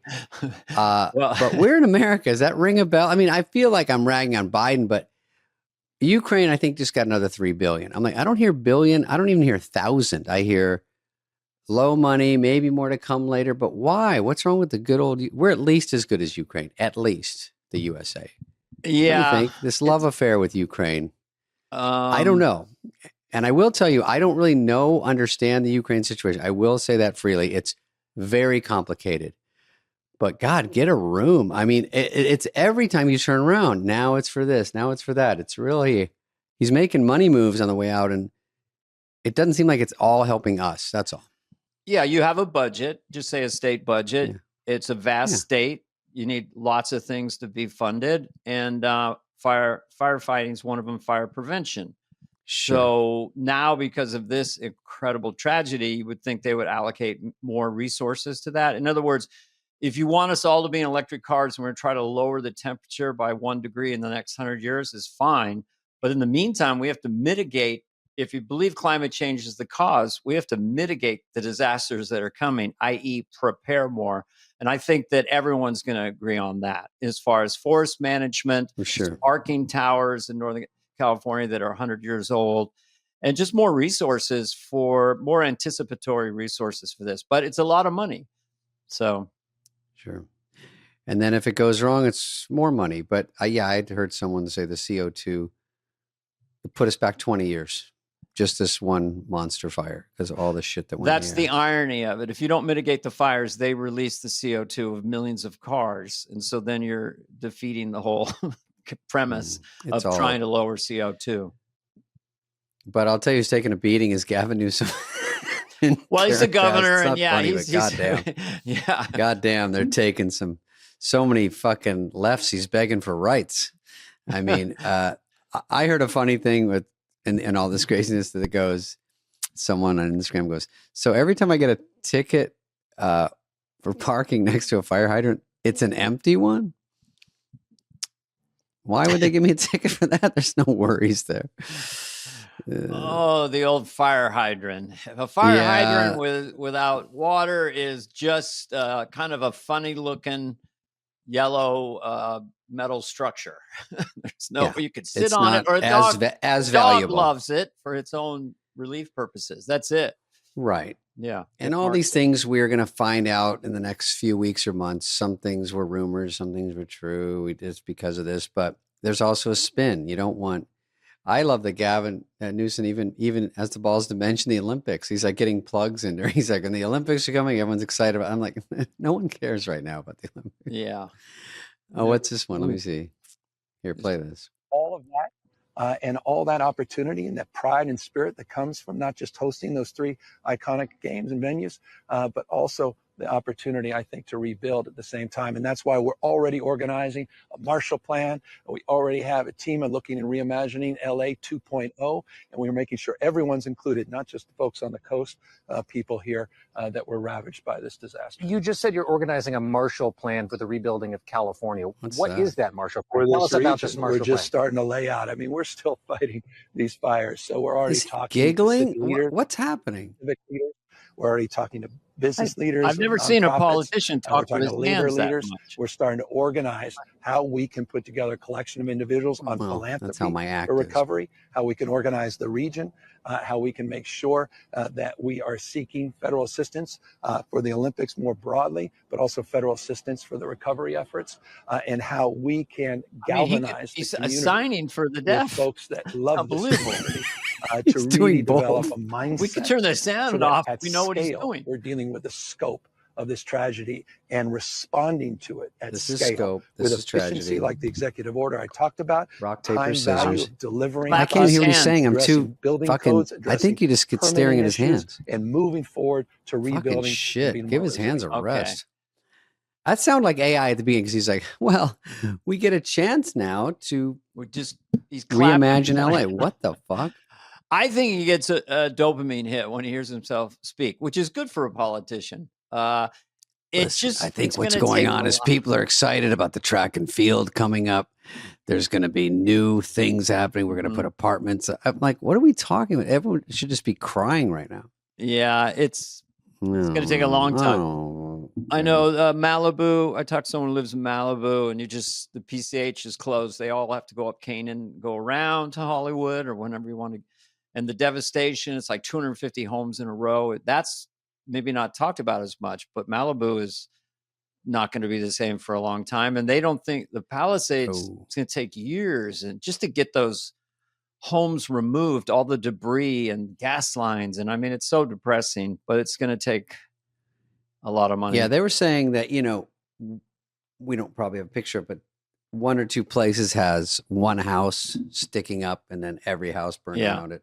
So if you're that house, someone told me yesterday that, you can't go back. First of all, it's like a ghost town. It's so weird. Yeah, and then you also have all the utilities don't work. So you go there and then you've got all the embers and the smoldering and just the air aside from gas leak, whatever's out there. So that's why they can't move in right away. It's just soaking into their house. I think anyone in those tragedies, losing their house, and obviously people lost their life, and going back into the Palisades just with a police escort, they have to have just trauma, PTSD, because the U-turn of that, because the Palisades was kind of the prettiest suburb in Southern California, I'd say. It's beautiful. Yeah.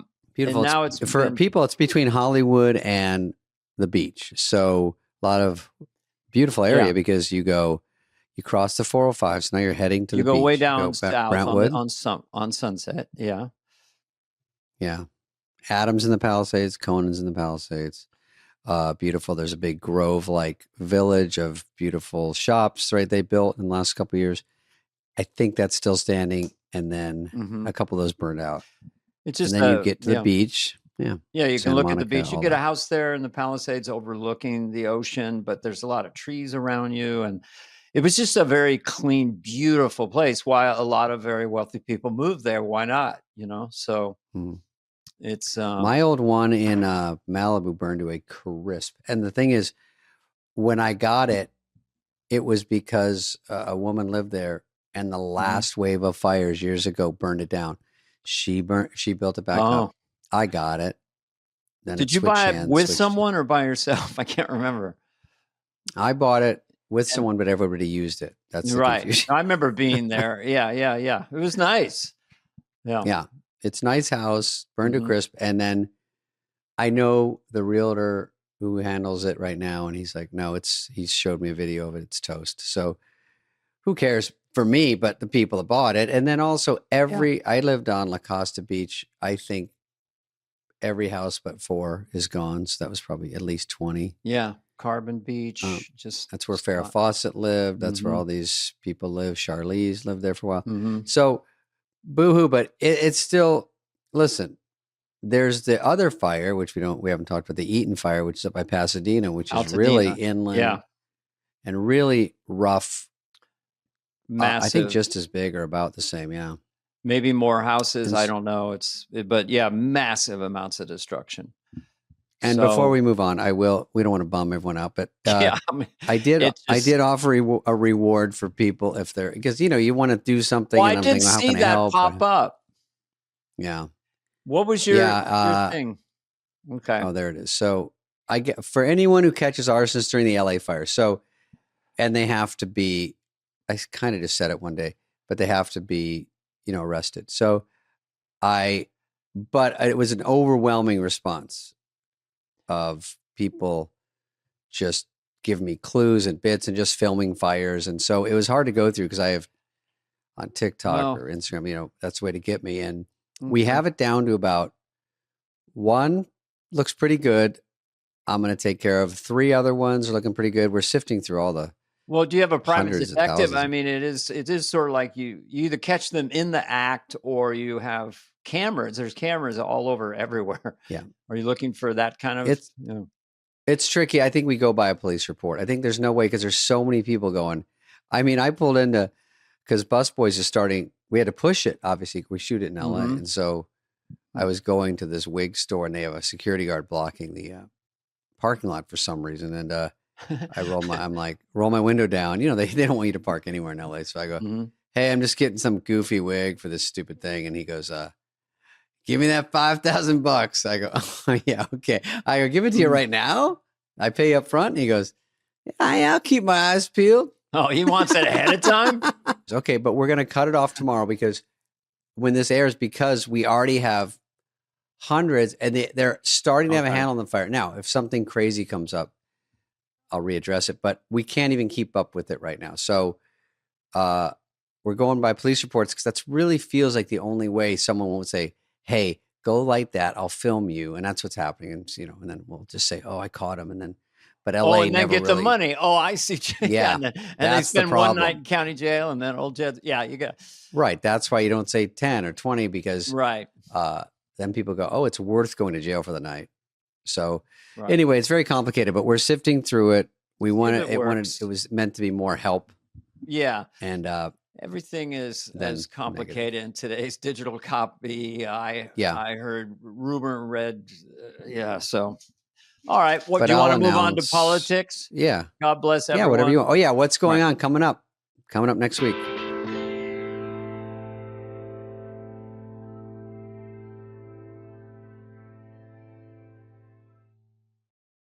Hey, listen, it's a new year and it's all about setting goals and actually hitting them. Unlike you, I hit mine. So what you fuel your body with matters. You've talked about that. Oh, yeah. And our sponsor, today's sponsor is Huel, Huel, not fool like Dana, Fool. Their Black Edition ready to drink is a complete meal in a bottle, high in protein, low in sugar. That's what I want. Packed with all the nutrients you need to perform at your best. Yeah, right now, new customers can try it for 15% off plus a free gift using our exclusive code FLY, F-L-Y. Yeah. By the way, this stuff, tastes good. It's got the stuff you need. Builds my muscles. Mornings are chaos, Who has time for this? Sometimes in the middle of the day, you just want to grab something. I know you like to toss a salad, make a big production out of it, but sometimes I just want to get something quick and go. No, Huel is the perfectly balanced meal, David, and taking the guesswork out of healthy eating. There's no prep, no cooking. Just grab a Huel for your most inconvenient meals, David. Exactly. Join me. It's like a milkshake, vanilla or chocolate. They're both low in sugar, both taste good, affordable, budget friendly, high protein meal basically for under $5. My favorite is Black Edition, ready to drink, 35 grams of protein, 27 vitamins and minerals, all in one bottle. If you don't believe me, take the leap and join the community of Hooligans. I like that. With this exclusive offer for new customers of 15% plus a free gift with the code FLY at Huel.com, Huel.com. Get 15% plus a free gift for new customers with the code FLY at Huel.com. Start your year off strong with Huel. Nutritionally complete meals in minutes so you can focus on what really matters. Well, one thing that was bizarre was, there's a Game of Thrones going on, post-throne of politicians who don't like each other. The first thing I saw, and it was I liked it. I liked that Obama and Trump seemed to be friendly. It really made me laugh. Mm-hmm. That was at Jimmy Carter's funeral. Yes. And there's been a lot of talk of what they talked about, but they're still talking. Hot ticket.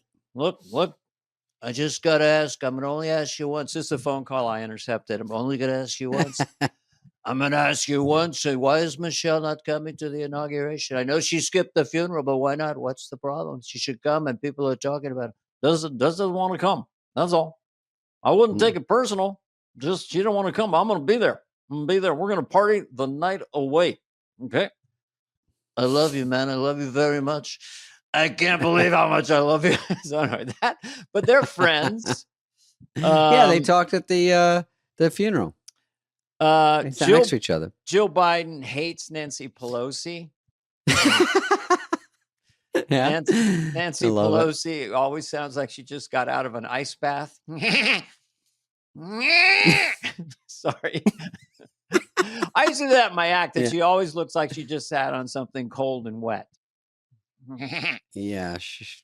You did good, Never Joey. looks like she's having a great time. Oh, yeah. Jill's going to be there. You did good, Joe. Just high fives all around because he gave his speech the other night, wrapping up the year. Biden. Yes, he did. And he talked about how we did the greatest things that ever happened in the history of the country. The funny thing was, and we don't know right now, that Gaza, and I don't know if it's going to hold, but Israel and Gaza and Hamas sparked a deal. And then Trump had said a couple months ago, there better be a deal. I want the hostages out or there's going to be hell to pay. All hell's going to break out. So either it's a coincidence that they're going to, maybe it's it's touchy, but maybe close the deal Sunday night, right before Trump becomes the president, Monday at noon. But Biden said, they said, "Do you think President Trump had anything to do with the peace deal?" And he just turned around. You know how he walks away, and then he turned back and he goes, "Is that a joke?" And then he walked out. Is that a joke? I like when he slowly turns around. He does. He walks away. I can't even see it. He walks away. Anyway. Hey, is that anyway? And he stops, and the staff he turns back.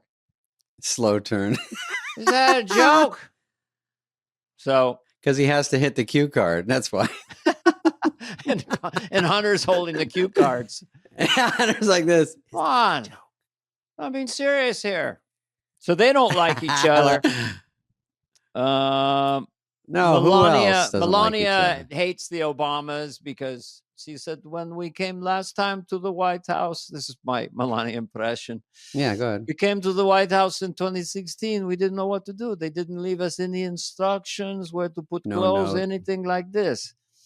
This time we know everything. So at least Joe and Jill are being very cordial to Trump this time, even though he's a fascist, mega Republican, threat to democracy, and a dictator.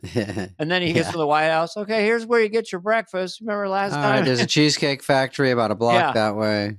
Jill and I made your bed extra special. We got you some new pillowcases. So anything can happen in politics. What about? It looked like Kamala didn't get along with who? Maybe Jill. Kamala, she's just a little upset. Kamala don't like Joe and Jill right now because she's a little, because Joe's been going, I would have won. I would have beat Trump. I beat him before. I would have beat him again. And so it's sort of is a little negative for Kamala, who only had 100 days and went all out, and she loses, and then she's got this guy going, this would have been me. I would have won. And you can't disprove him, so he's always going to have that right. He'll just shake hands forever at any event. I would have won, Insult to injury. I would have won. I know how to win. I know how to win. I win every time. So that's dinging her. And Doug Emhoff apparently wants to beat up Joe Biden. And she talked him out of it.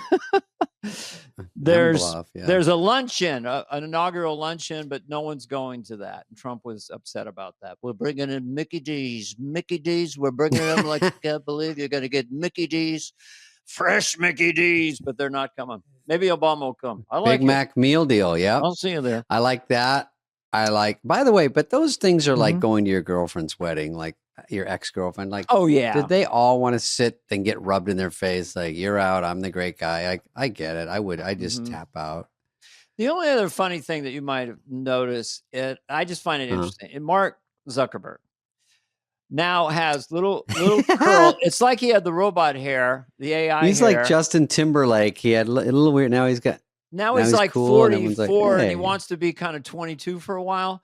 So he's got the t-shirt, the chain, the little curly hair. And then he loves Trump and Elon. And he's going to throw a party. He's giving donations. I mean, and now he's not having fact checkers. Just someone changing. Interesting. Yeah, I saw in that interview on with Facebook. Joe Rogan where he said, at the beginning, I do kind of feel from this. It was up to him. They say, you're the boss. So is this true or false, right or wrong? And he's like, I really don't want that job. That's a big job. But then he said, okay, we're going to start. He said at the beginning of COVID, I said, okay, this is good for the, so he sort of got himself into a pickle, as my mom would say. So whatever. Right. I think it gets into the big mystery is, your opinion, why is TikTok shutting down?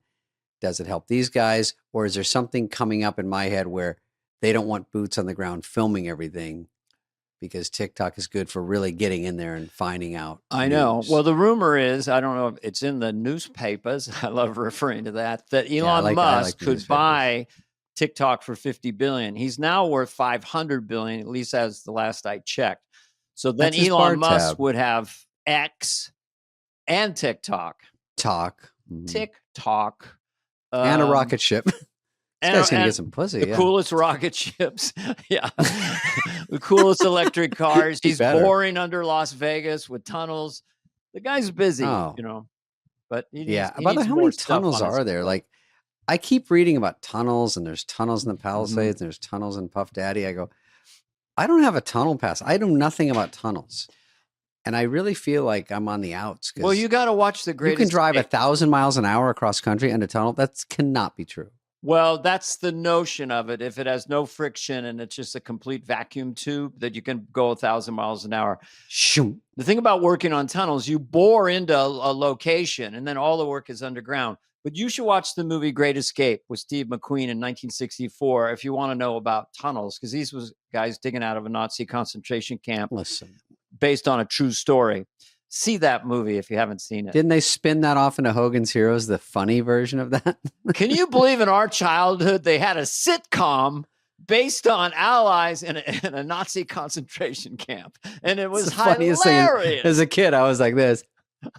Richard Dawson, everyone. Yeah. And MASH was about the Korean War. Like, Jesus, it's all jokey. I know. So MASH was more serious at times, but goddamn, Hogan's Heroes was beep, boop, boop, boop, beep, boop, boop, well, they had Colonel Klink was the German he was running it. Hilarious Hogan, Nazi. Hogan. Is he a Nazi? Well, he was German soldier. I don't know if that was a different, you know. Gray Hogan, area, what are you up to, Hogan? He had a monocle. Then you had Colonel Schultz. Schultz would say, "Once I know nothing, I know nothing. I see nothing." Because he was God, that guy was trying a to star. escape the whole time. That guy was awesome. They got Hogan, you better not try to escape. No, come on, man. It's all good. You're not trying to escape, are you, Hogan? Of course not. I think Bob Crane, yes, sadly passed away. I think in Scottsdale, where I'm from. Yes, and he had some very possibly a lie. Interesting personal habits. He had Look it up. Friends. Yeah. Oh, yeah. He liked. Was there a movie about that with Kinnear? Kind of sounds like Kinnear made a movie about that, but I couldn't swear. Yeah, I think Bob Crane maybe dabbled in porn or something. Mm-hmm. I like just throwing it out there. I don't know. Just I don't know. You know, but basically, all right, let's go to some headlines. Let's go to some headlines. Or do you have more to say? Wrap it up. No, not at all. That's the political situation. Enjoy the inauguration. It rhymed. Oh, your boy here, Trump said he might consider circumventing TikTok. It'll be a day late, $1 short. So what is he saying? He'll leave it open, or what's? He might say, because the part people aren't talking about, like it's goofy, it's for kids, blah blah. But people definitely make money on it. There's definitely people that are like, that's their gig job. Oh, and it's huge. It's a huge. And I mean, it's huge. It's not about dancing anymore. It's about this and that, and people reporting things. So it is. I think it's important. I have it. I think it's interesting and fun, and it's another toy. Isn't the idea that then China can harvest your personal information and use it for nefarious? Well, they already have it. I mean, I think they have it from there. They have it from everything else. Also, they have a new one. God damn, where's Heather? I know the new name, but everyone's joining it. And when you join it, all the things you have to click on and accept are in Mandarin. So you don't even know what everyone's just joining it going. And it's a new Chinese app, but it's not TikTok. And it's purely, it's Chinese as TikTok. So like, let's just get on that one. Mm-hmm. And it's called Tiki Tiki Talk Talk. It's called Totally China. It's called. I mean, it's really like, I don't know. It's such an easy one. Everyone knows. Get Facebook, get our stuff over in there. Can't we get Netflix all over China? Can we get is Twitter, is X in China? I don't even know that. I always wonder, like, can we start a business? Could we start a podcast in China? Can we start a store? But they can do stuff here. Like, I don't know how it works. What are we not? Can they buy land here? We can't buy land there. It should be the rules same back and forth. Either we all can't, or we all can. I don't like this. That's what gets me a little nervous. Yeah. They seem like great guys. I mean, I don't know. It's when they have like an encampment of 1,000 young soldiers right outside the Pentagon. Just, we bought the land. How you doing? No, we're just chilling. It's this fraternity. Okay, next story. Keep them going. While I sip my drink. Mm-hmm. Oh, ASU. I'm from ASU. I went to ASU. That's right. Not that long.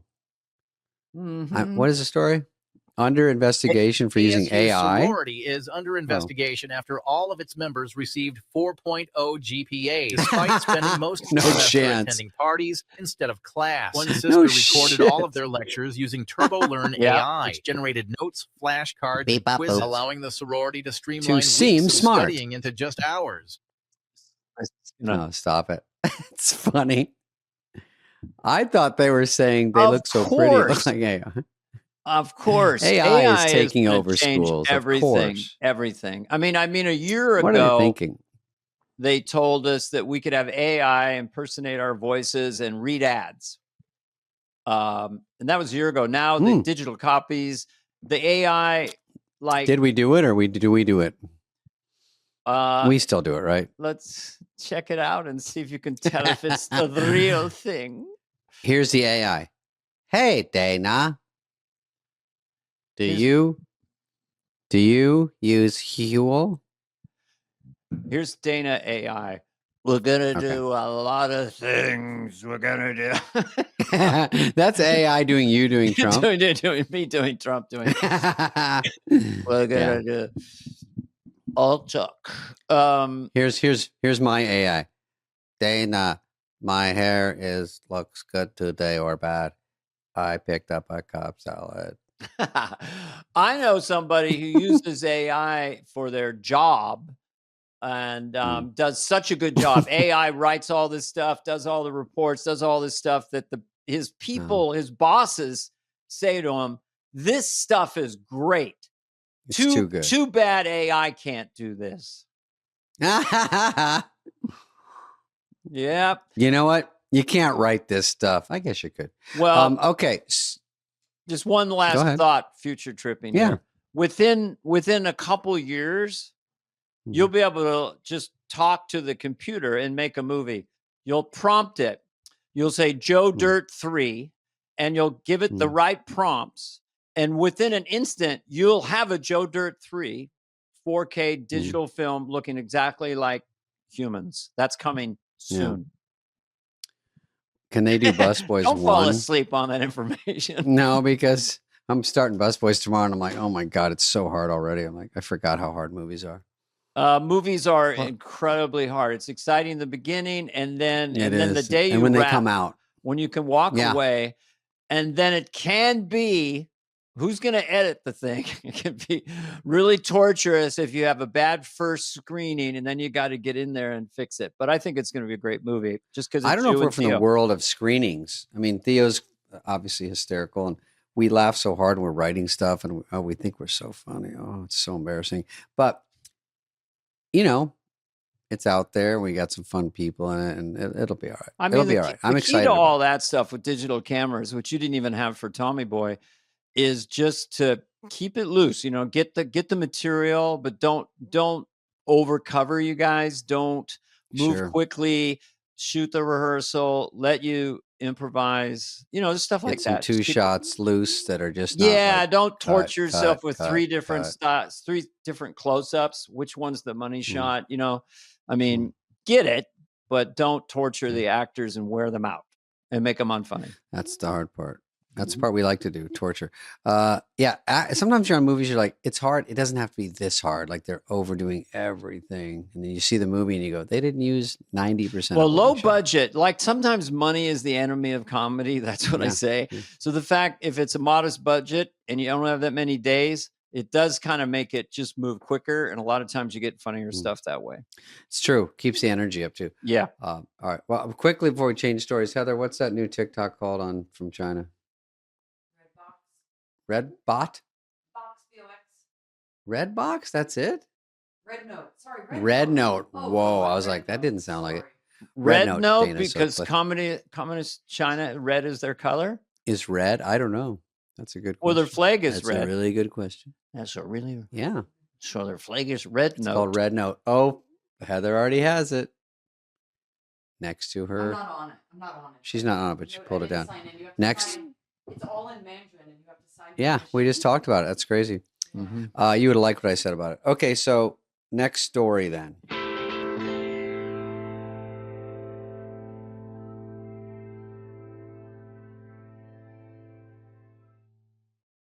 Okay, so you got to follow, tag BetMGM across all your socials. You know this. Are you serious? BetMGM.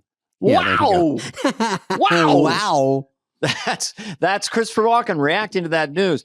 Also, the tagline, the sports book born in Vegas. Wow. Vegas born sports book. They are the sports book born in Vegas. Sports book born in Vegas. Yes, Walken, you got it.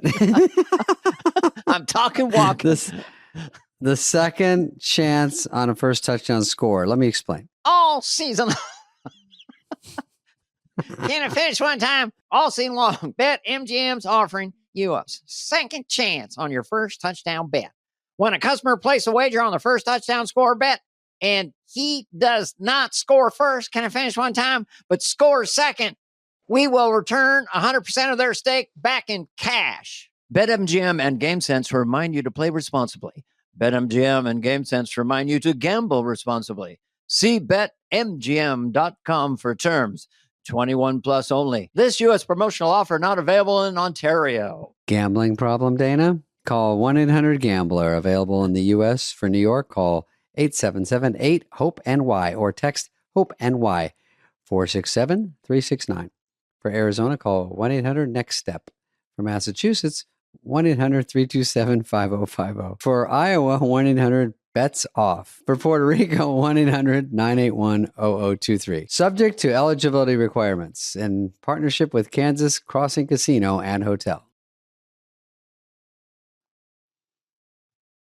Okay. Oh, this is the first funny thing I saw about the fire. This is obviously in jest because we're trying to find humor. Okay.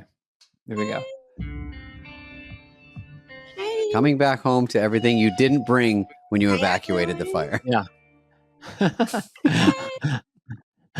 He didn't bring anything. Play it again. It's funny. So it's a guy coming into his apartment, and he's all the stuff he didn't bring when he evacuated. He's saying hello to everything.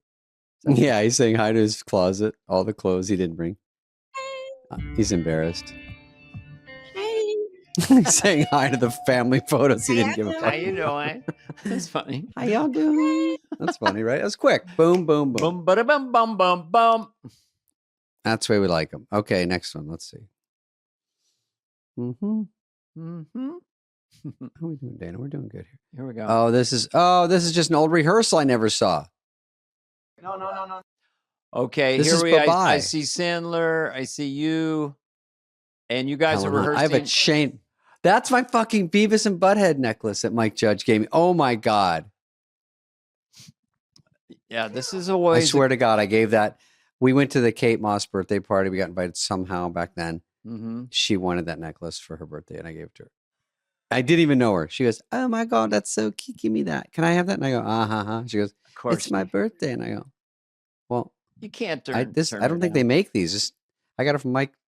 She's like, "Okay, so just give it to me." Smoke in my face. I was like, "Of course I give it to her." But look at that. I was kind of ripped. I was going to prescriptive fitness. Man. You and Sandler look awesome. Look at me. I'm already staring at cue cards. This is rehearsal, of course. There's Helen Hunt on the right. Oh, Helen They Hunt. play it. Oh, Let's she's see. awesome. Yeah, yeah. Okay, great. No. There's more. I'm going to pound your face in. Bye-bye. Okay. Oh, my God. I'm going to destroy you. Yeah, bye-bye. I'm going to kick you in the crap. Wow. Isn't that funny? No one Someone yells had back that? at Sandler like that. Fucking funny. Sandler got a laugh out of that, which wasn't like a huge laugh, but he got a big laugh out of it. And then Farley, when he walks, he does all this shit. Is there more? Oh, let me see Oh, this. shit. Oh, there's Farley. They're still laughing at me, but I get paid. How do you have a life, though? I mean, you guys. Well, you know what this is from? God. It must have been when Cindy Crawford for MTV House of Style. Oh, or like they're a doing little some special on video. SNL. Okay. They took us to dinner. I've seen that video. It's funny. And then I guess they were filming some B-roll rehearsal. Wow. Fun. You just see Wow. Chris. You were and, probably just off camera somewhere. Were you in Bye-Bye or not? No, I mean, I guest hosted when you guys were on, took over the show, but I don't think we did Bye-Bye. When Helen Hunt, were you gone? Yeah, I think Shit, so. What year was that? What year was that? I left in 93. Was that like 94 or something? God, yeah, probably right on there because I probably would be scared to put you in it because it was only like 1 or 2 lines. Hey man, I just did SNL. I had 18 words on the final show. That's right. When you were in Marcella's bit. I went in doing that like really funny, crazy sketch that Marcelo does of this show, Telemundo type Spanish show, talk show or something. Spanish talk show. I came out as some sort of freak and then just went away. I don't think the audience. You looked hilarious. People were like, "No, it was a great look." We're like, "What?" I know that was the night of 1,000 stars. Though they had 1 million guests. We had that like week, so 9 movie stars scored. basically, in the cold open. Yeah, love it. I thought it was funny as shit when you did it. Okay, next one. Fun. What are we? Fun. We're grinding. Okay, I grind. Oh, they're pulling something out of a supermarket. Let's see what it is. Oh, this is Barstool. This isn't about chicken fry. Oh yeah, don't look, Heather. What do you think it is, Heather? Usually it'd be like a rat. They're looking at a grocery store. I would guess a rat. A rodent. Oh, something. Big. That's a long tail for a cat. Whoa. A giant. What is it? Oh, a coyote? A coyote got into Whoa. In Chicago? Wow. Why is there a horn at the end? Wow, like a celebratory. So what we just saw for you drivers.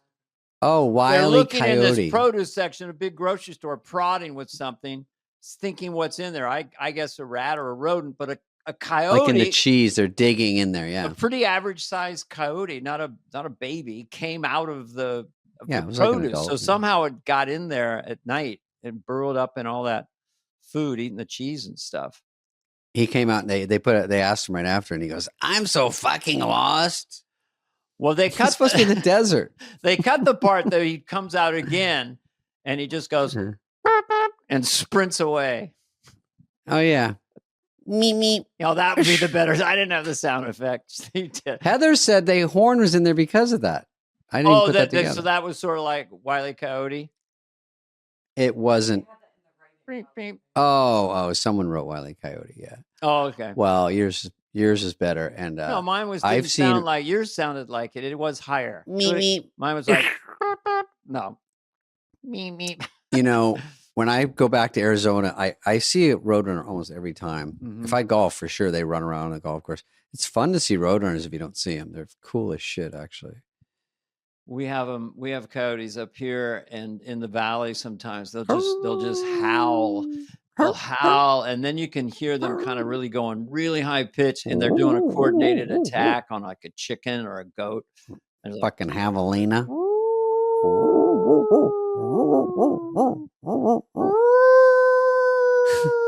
It sounds like that. They go like this. They go, oh, ow. They clear the throat. Oh, I can do better. That's what they say. Okay, next one. Mm-hmm. This is how much I love you. I love you. I fear that this. I don't know what this is. Go ahead. I have a confession to make while I'm literally not sober. So this man literally started farming carrots so he could have the carrots get put up my ass, bro. He farmed carrots so that I could stick them up my ass. He said, "Here are your carrots. You're gonna put them up your ass." Listen. And I was like, this is like a Hallmark movie. This is like. That's like the nicest thing anybody's ever done for me. Okay, she's acting at that point. Fuck Right. flowers. Get a man that grows carrots. But even if you're acting, like, you want everyone to believe you when you see it, and then you see. She's pretty good because she said she was drunk. But what about pesticides? That was one of the comments. It can't be good for you. If it's outrageous, it's contagious. And oh yeah, they're organic. I'm gonna do. Hey, shut up, you guys. All right, let's go out there. I'm gonna do. What's the weirdest thing I super can drunk say? girl got carrots and a guy giving to me. All right, we're gonna trend so hard. Ever since Hawk Tui, I can't trust a carrot up your ass video. It's sad, really. Well, I'm just seeing on my phone. She already has a deal on OnlyFans. Warner Brothers. Yeah. She has she has 1 million followers. Oh, this is kind of amusing. I saw this. Woman scammed out of $800,000 after believing she was dating Brad Pitt. That cannot be the real woman, I hope. But look at how cute Brad Pitt is. I might fall for this. So what is the story? Oh, somebody DM'd her, said he was. Oh, and then they did AI generated Brad Pitt and images. So she thought she was. That doesn't look like great AI. We're showing photos of like 4th grade Photoshop, like Brad Pitt's head on a. They're always in the hospital. I know. What? Why is he in the hospital? Oh, he probably says he can't FaceTime with her or visit her because he's in the hospital. Okay, he says accounts were frozen due to divorce and he needed money for. Okay, now he needs a low IQ individual to think that Brad Pitt could be broke. Mm-hmm. Well, listen, I have had this situation. She realized it was fake. Oh, they couldn't stop her from finding out about the new girlfriend. Oh, this girl must have been floored that Brad dumped her for this girl. A French woman, Anne, was scammed out of $800.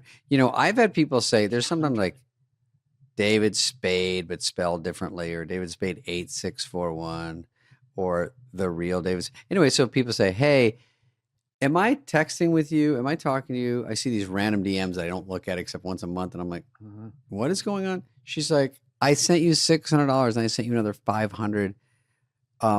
But am I still picking up from the airport? And I'm like, sometimes I just go, no, I just write back. There's no, but I don't want to answer anyway. It just starts a new crazy thing. So people are doing this. I'm like, so one time I did an Instagram. I go, guys, if I need money, I'm going to family first. I'm not going to you guys. So just don't send me money, no matter what I text you. If you want to just commit fraud online every day and you have no morals, I mean, you could do a lot of damage, especially seniors. They go after older people, tell them your puppy's lost or whatever, and they manipulate money out of them. You're going to save your nephew.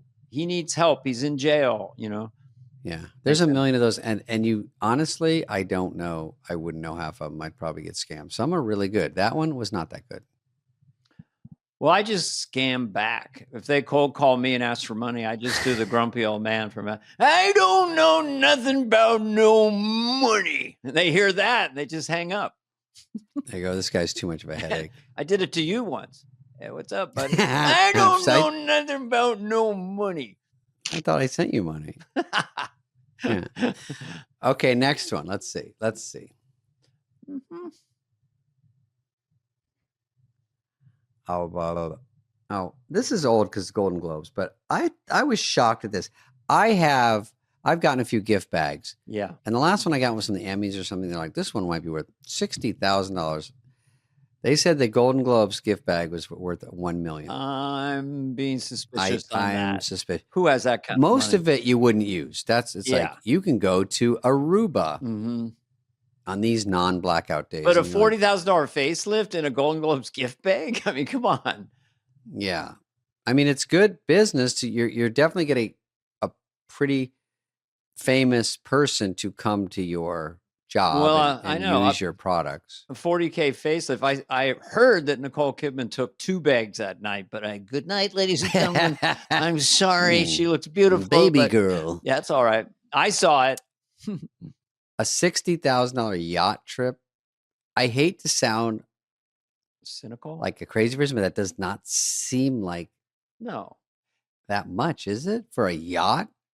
Unless it's like a 3-hour tour with 100 people on it. But you know what? The theme of this podcast is you can't believe your own eyes online or any story. You don't want to be cynical, but it all seems. Don't believe us. Don't believe anything. Don't believe we're real. Don't believe you're real.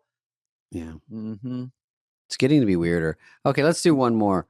Yeah, let's get a banger for the end.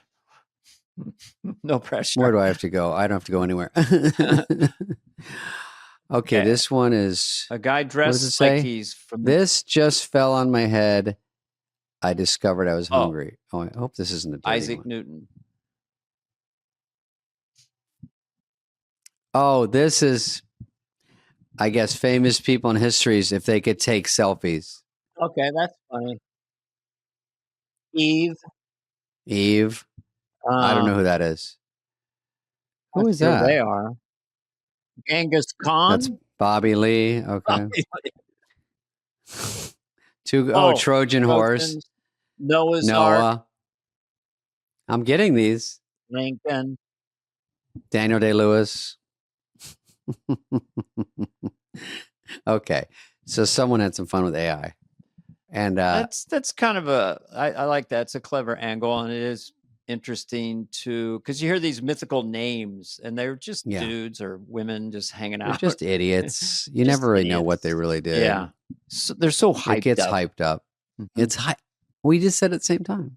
Do we? Jinx, Pinky, what a finger. Hey, buddy, what are you thinking? Wasn't there some jinx thing? Put your hand in there. Like that? That's a dirty one if you do that. Yeah, don't do that. No. Yeah, whoa. Finger, what are you doing? I don't know. Well, by the way, we should plug that on Fly on the Wall, we have Joel McHale this week, and next week we got Dennis Miller on Wednesday. That was a very special episode. That's Dennis coming back for his second appearance. We don't do our first repeat. Our first full Monte repeat. So you don't want to miss repeat that. Some of the favorites coming up because some of those episodes do so well that we have to bring them back. But we just riffed with Dennis. It was like impossible to keep up with him. It was for me. It's just fun to laugh. Yeah. He is. Yeah. His references and his articulation of those references. But it was funny watching you and him go back and forth with the same kind of frequency of. We do have similar. He's one of the guys I used to like. I always thought Kevin Nealon. We had a similar vibe. Yeah, there's a lot of people. I mean, you referenced Lonnie Anderson at one. I try to join in with Paul Harvey, but you beat me to it. Lonnie Anderson is human beings who have only one nipple, and then you drop that really fast. And so Dennis loves a good reference, so he laughed really hard at that. So that's a little teaser of that one. I love. Yeah. You have to stick around a little bit for that one. And Joel McHale was incredible too. He's got some great stories about Chevy Chase and others. Yes, we had a great chat. So if you can ever figure out how to go over to Fly on the Wall, and also Dana and I are going to be in where? Where are we going to be performing? Fantasy Springs Casino. Is that in Palm Springs? Palm Springs or Indio. Yeah. And then there's another one. Isn't that a private date in Indianapolis? Oh, Palm Desert, Palm Springs. That's right. Right. I think Indianapolis might be a corporate. That might be private. Well, they want each of us potentially to do 50 minutes each. I've never heard of a thing. There's just at 30 to 40. So we're going to have to flip a coin. I think I'd like to go first in that case. I will tell the world that Dana is one of the top 5 people to not want to follow on the planet. But I will do it because it's fair, and we'll do whatever. It's going to be fun either way.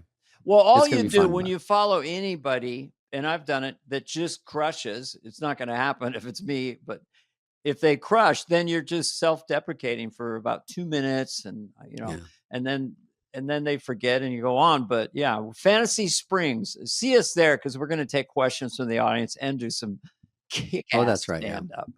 Tickets are going fast. Hey, tickets are going. And thanks for watching and listening. And we will see you in a week. I'll have a lot of reports about B-boys and anything else going on. Mm-hmm. All right. Thanks, Dana. Peace and love, me brothers. Say something cringy so they'll get mad. Peace and love. Oh, look at those balloons that came up. That's perfect. Cool. Peace and love. This has been a presentation of Odyssey. Superfly is executive produced by Dana Carvey and David Spade, Jenna Weiss-Berman of Odyssey, Heather Santoro, and Greg Holtzman. Hope you liked it. Ooh.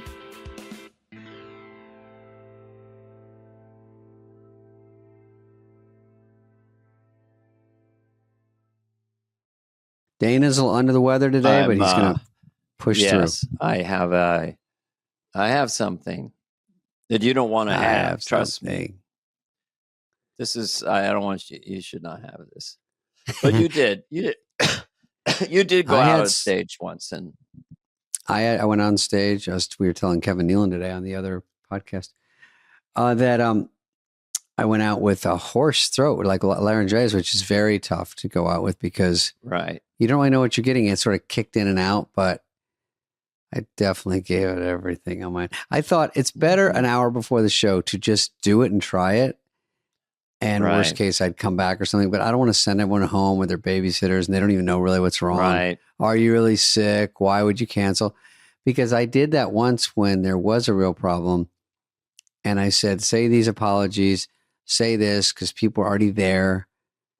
And I was told I can't go on. So I said, oh, I'm so sorry. Anyway, all they did was send an email to everyone at the ticket and said, show's canceled.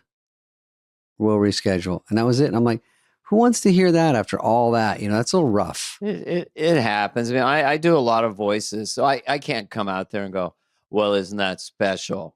Well, isn't that? Who could it have been? Say. So I'm kind of in here and here. Not fun, but we don't want to bring down our audience other than looking at it and saying, I don't have that. No, I'll bring down my audience because you don't think you have problems. You think you have problems. Listen to these. I slept and I had the air conditioner worked on. And this is a bombshell. And I don't mean to clip this out. And I don't mean to. We can use this or not. Shake it. If you're hearing it, we cut it out. If it's too. It'll be cut. Shocking for people driving. Pull over. I don't sleep with the AC on or the heat because. Oh, Danny, you weren't ready for that? Oh my God, it caused an earthquake. Sometimes ideas that you have create tremors. From I am. Go ahead. What it is we're not going to air this. This is going to be edited out. So just go ahead. Be honest. Yeah, this is like a practice. So it blows on me and I don't like it on my face. So even on the road, no matter how hot or cold, I put the heat on until I go to bed. Off. Then I dive in. And then I don't want it blowing on my face. You get all clogged up. So it's suddenly a guy worked on, filters because it's so thick with smoke and sickening here. Yeah. And bacterium and particulates. So I changed it so it would be 1% better. And something happened. And then it was blowing cold air 24 hours a day on me in the winter. And it was so cold. I've never been colder in the house. Last 2 nights. So that's really the whole story. There's no real beginning, middle, or end of that story. But I'll make an observation. I'm like you. I think most people. I never want to have air conditioning directly on me. Yeah. If it's in the room, but ice cold air. I'd hate it in a gym. When you're trying to stay warm, and I'm doing the lat pull, and there's just ice cold air coming down on me. These are first world problems, but I'm telling you, there's still problems. This is a problem when you're on the Stairmaster, and I start slow, and I crank it up. They don't sound anything like that. That one needs some work. That's a made up sound effect. People at home are like, maybe, I don't know. It sounds like I used to beat the hell out of it. I got married to a Stairmaster. I used to, in New York, because I didn't have the time to go run in the park in the middle of winter. I jump on a Stairmaster. Oh, yeah. They should be one of our sponsors, still around. 45 minutes at the top, drenched in sweat. Thank you. Oh, yeah. Dennis Miller, who's on Fly on the Wall right now, was saying he would talk to you and you were on the Stairmaster for an hour and you wouldn't even be heavy breathing. I like it. I got addicted to it in high school and junior college. Anaerobic pain. Like actually your body's screaming at you to stop and you just keep going anyway. You push through it. And then the high that you get from that is pretty amazing. Yeah. I need some sort of highs in my life. Okay, so I'm going to give you a couple updates, Dana, before we get into the nitty gritty. I'm going to try to keep it at under 50 coughs. Yeah, I don't care. As long as I'm sitting next to you on a plane. The reward money for the arson, I did. We threw that out there, right? And people bit on that hook a little too hard because, as I said on last week's show, people are just straight up asking for money. Two, I sort of saw this coming. 2, hey, here's a video from Instagram of a fire. So here's my banking information. It's Chase Bank. Here's the account number. I'm like, wait, you're just sending me a video of a fire.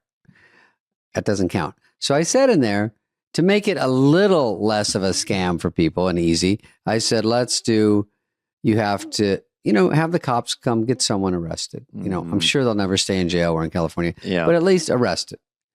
And then they let them out 5 seconds later. But it's something. Goes on the record maybe. Right. And it's more to keep people's awareness up, eyes peeled, like, hey, do something out there. Like these little fires can go big.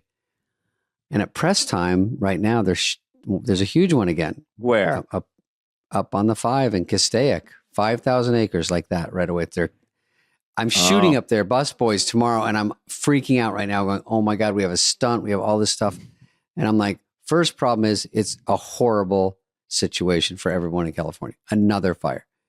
Secondly, minorly, what do I do? Can we move the date? Can we? I don't know. Anyway, so wait a minute. It's it's the grapevine, right? What we call the grapevine in LA. Do you know what is it, Heather? The 15 by Magic Mountain. 14 to the 5. It goes up to 5. Goes up to 5. There's a. But is it kind of close to Magic Mountain or up toward the top of the? It's a little above it. Little above Magic Mountain. Got it. Okay. They're going to shut the 5 down or something. They said. Damn. So we need a fucking rain. I mean, could we just get people, dude some sprinkles? Let's just get OnlyFans, all the squirters. Let's get them all. Do something for the fire. Come on, that'll get some press. We get all the top 10 You're just squirters. Saying, we know it. We're just desperate. We're just we're grabbing it, whatever you want to call it. But we're just trying to think of something because you're a squirter, we need 2 weeks. You're laying around. How can I help? Here's what you can do. Literally a week of hard rain. There's no more fire threat. So I mean, they said there might be rain Friday, Saturday, and please God, even if it's a sprinkle, just do something. Anything. It's crazy. So anyway, I will say, thank you out there to all the brave squirters. Okay, so that joke, I sort of milked it till it was over. Give some of the kitty over here. Did you have that in your back pocket? Look at all these. I'm getting the greatest hits here. I think because I'm under the weather, you're entertaining me. I'm unleashed. Your job is to make me laugh, even though I can't laugh because I'll cough. But I love it. But that was great. I got the greatest hits. I got the cat. You got the cat licking and the cat licking its paws, and then a little wink. That was milk, good. milk, milk. Give some to the kitty. You aim it over. That's a noise, and then the kitty gets it in the eye. Funny, and then he goes meow, and then he goes, and then he takes his little paw and licks the milk off. When did you first do that exactly? That one I have done before. Probably I've 10 seen years it. ago. I've seen it many times on this spot, but I've just it's realized not now in the rotation enough. I will say that it's a great little piece. It's a great little set piece. It's got noises. It's quick. Yeah. So back to sadness. The sadness is the fire. Now, the other thing was the arson, and it's a little silver lining that a lot of people were like, hey, I saw a guy in my neighborhood. Like, I never would have said anything, but I'm going to let you know. And then I called the police, and then I went out and said something to him, and I filmed him just to get the word out. Like, hey, come on, man, let's do this. Because a little garbage can fire can do anything. It can go to the side of a building. So there was a lot of, I don't want to say the word winners. I want to say there's a lot of people that got involved. A lot of people sent me stuff. And it's hard because they're over on TikTok. Like, how do they get a hold of me? They're just DMing and this and that. So the ones I've seen, and Heather, I sent them to Heather when they seem very real. And we did give money to someone yesterday, $5,000. So there's one gentleman. I mean, it's good in the way that it's a way of giving back, but also just give it physically to someone that did something. So he did something. There was an arrest report. He sent it in. We said, great. There's a cop on the set of Bus Boys. So we said, hey, is this real? He's like, yeah, all good. And there's, I think, 2 more that are looking like it might happen. Yeah, we're waiting for police report. Well, just before you go, what did this person see? Well, this person, Heather, he saw someone lighting a fire. Oh, literally lighting a fire. Oh, he's lighting like egg. He's doing a lot, lighting a bunch of different ones. So I guess the guy called the police, followed him. Bald face, obvious. And then when they found him, he smelled, and he had gasoline on him. So he smelled of gas, had gas, and had previous warrants for arson.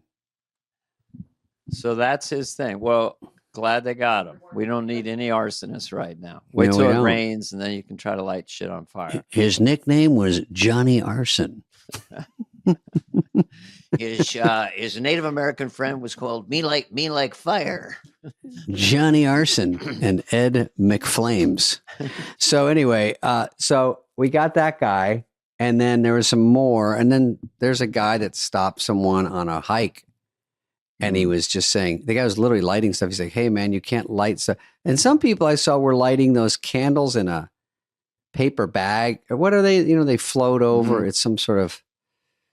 You release them into the sky. You release them into they're like hot air balloons in a way. Thinking of the word, but they do it at a wedding, and they do the place, and people are behind them going, "Hey guys, bad time. You know, don't do this. This is not the time to do that." And they're like, "No, it's just for this. No, it's just for a ceremony." The word. Oh, I'm going to float these up. Then they land in the mountains, and everything catches on fire. So there's two more possibilities. We sort of did a cutoff because there's hundreds coming in. So anyway.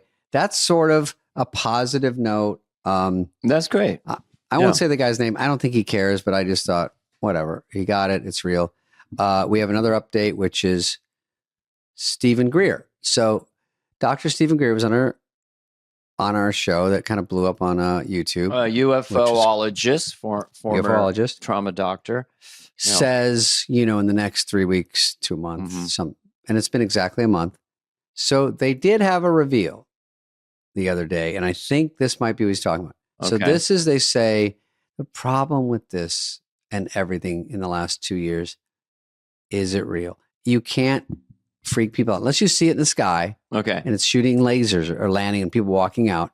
Okay. No one's really believing it, or if they believe it, they don't care. So this is a helicopter.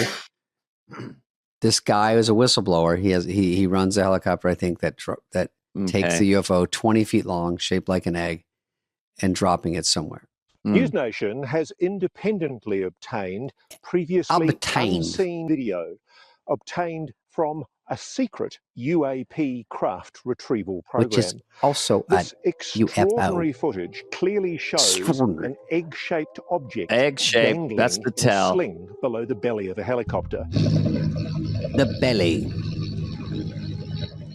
It looks green. Well, it's not, and it looks like a face, but that's a helicopter with a cable. Well, why is it all green? Let's slow this down to take a closer It's night look. vision. That's an egg-shaped UAP suspended from a 150-foot long line. We're told the craft is about 20 feet long. Egg suspended in a cradle. And the egg scrambled. How careful the pilot is as they bring their precious cargo into land. Let's freeze frame here to look at one of the clearest images of a UAP. Those are the wraps around it to pick it up. It's not really clear. No blurry light in a distant sky. Well, where's the UAP right it's a now? blurry. It's where is it laying? Where did the guy say? UAP retrieval. Look at how he's a full smooth whistleblower. The craft is. No markings at all. And no visible means of propulsion or way to see inside. I think since this, I found out there's little hieroglyphics on it. Graceful as it hits the ground, despite almost being graceful wrapped in as the it rope, lands canvas over from the easy. Cradle as it's dropped for pickup. All right, It's that's just enough. a little too dramatic. If it really was an alien craft, you don't have to go and look at the alien craft. It's, I mean, yeah, you don't have to hype it up. It will be scary a enough. little too silly for me. Doesn't mean it's not true, but it felt. I don't mind hearing words like obtained and extraordinary. Well, I can say that British sports announcers are extraordinarily better than American sports announcers. I'm sorry, but they are incredible. Here they go. The race is surely afoot. Steve P. Fontaine, a sort of athletic beetle. Oh, the chunky American is completely bankrupt. I mean, the language they use is extraordinary. Formula One. Jackie Stewart is coming out. He's slingshots around Max Verstappen. And now he's got to go. He's got to go now or never. This is his last chance. Jackie Stewart. Nope. Yes, he's going for it. He's going for it now on the inside, the outside of his own. So quite remarkable. Quite remarkable. And now, Jackie Stewart, how did you feel about the race? Well, extraordinary.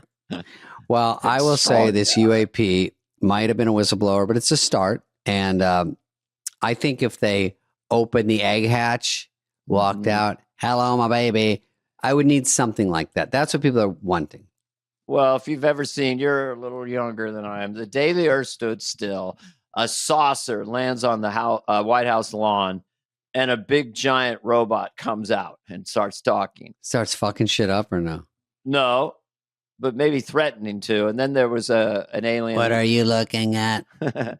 Aren't you? Are you? I am Zornor. I am a god. You now will. Can you get a good gander of my balls from down there? We are from the planet. That's what he wants to talk about? From the planet Balsaxasia, and we are here to come in peace. So bad. That's all I got. If not, I'll come in my jeans.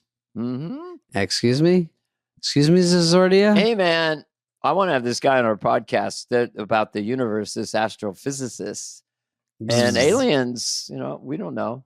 Do you know that if you hold up a foot-long ruler up above the ground, it's 12 inches, and then you put it down on the ground, it shrinks a half inch?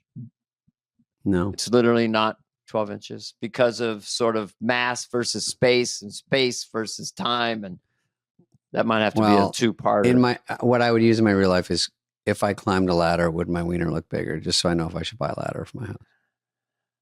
Well, you'd want to have... or on the ground, a tiny house and a tiny ladder. Like everything around you has to look minuscule. The good thing is to get a ruler that's this long. Then you go, okay, so this is 12. Oh, even 12. Okay. Not bad. Not too shabby. Take that, robot, on the White House lawn. That for you also denotes kind of, what's the thing with the tongue on either side inside the mouth? Is that what I do? Yeah. Okay. Yeah, okay. Mm-hmm. Oh, you want to fight? I don't even know I do that. That's funny. I just saw it. I was on the road with Catherine and Bobby, and Catherine let me know that I used my hands the whole time, almost like that Gavin Newsom video we showed, which I didn't know. And she said, also, you touch your face maybe 1,000 times. I'm like, no idea. No idea. This is you doing stand-up. When I do stand-up. And I didn't think, really? I mean, sometimes you do this. Or you do this. That's funny. I don't know. But I don't know, 1,000 times? Well, maybe. What do you say about Bobby? Oh, on Lights Out, I go like this, right? But it's always just stuff when you're delivering a joke, you want to make it look as casual and thrown away as possible. So you're just doing your Johnny whatever. Carson. I think was it this? Right. Johnny, is that he weird? Would touch his face. Yeah, a lot.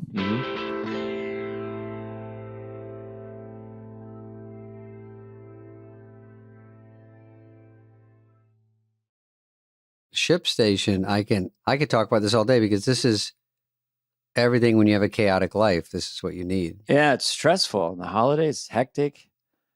You know, how do you find calm in chaos, David? Yeah, if you have an e-commerce business, that's a special kind of chaos. ShipStation you can count on for your day-to-day just to remain calm and normal and worry about biz.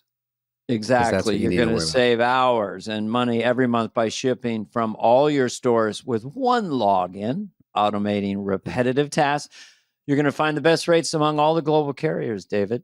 You can focus on the rest of your business because you don't have to worry about shipping and fulfillment with ShipStation. So listen, it helps. By the way, over Christmas, there's so many things going on. They can handle that. And now you're just back to regular biz, but it's still, you got to put your business in the future. This place has got all the stuff you need to boost your efficiency. It's got a lot of automation. You want to save time, of course. It's fast, affordable way to ship your products to your customers. With discounts up to 88%. That's off UPS, DHL Express, and USPS rates. Up to 90 off of FedEx. Nice. Wow. It seamlessly integrates with services and selling channels you already use and manage orders all on one easy dashboard. I think that's the theme, is just one click of a button, one simple dashboard for all these different shipping needs that you have. Over 130,000 companies have grown their e-commerce business with ShipStation. And 98% of them stick with them. They stick with ShipStation for life. So calm the chaos of order fulfillment with the shipping software that delivers. Switch to ShipStation today. Go to ShipStation.com and use code Superfly to sign up for your free trial. What is it? That's ShipStation.com, code Superfly. So that, and that's it. And the Busboys update, which you've been clamoring for, is Busboys, Theo Vaughn and David Spade. Theo Vaughn. Of course, Theo, hey, man, I got to go to that inauguration. So he went out there. I stayed. Actually, he wasn't working that day, Sunday, but he stayed because we had so much to shoot. And, it's good to have him there to add jokes and whatever. So we shot some hospital stuff. I don't want to give it all away. Jeez, I can't wait to see this movie. A hospital, you're like, what could that be with They're the in a plot? hospital now? What is this, $20 million budget? I will tell you that Theo is younger in the movie. He's like 15 when I meet him. And they casted. Everyone says it's cast, but I'll say casted. A kid, we cast a kid there. And he looks sort of like Kelly from the old Bad News Bears, that kid on the motorcycle. He's like a super cool kid, very nice kid, Gavin. And he's super good looking. And I go, Theo, because I go, I'll let you pick the kid. I'll stay out of that process. Right. I said, there's no way he picked this male model to play you. It looks nothing like you. He goes, no, man, a little bit. You can tell. I go, this is the most hysterical thing because you should have picked some dirty little mud goat roper with your little hair and it just kind of looks like you, a mini version. No chance.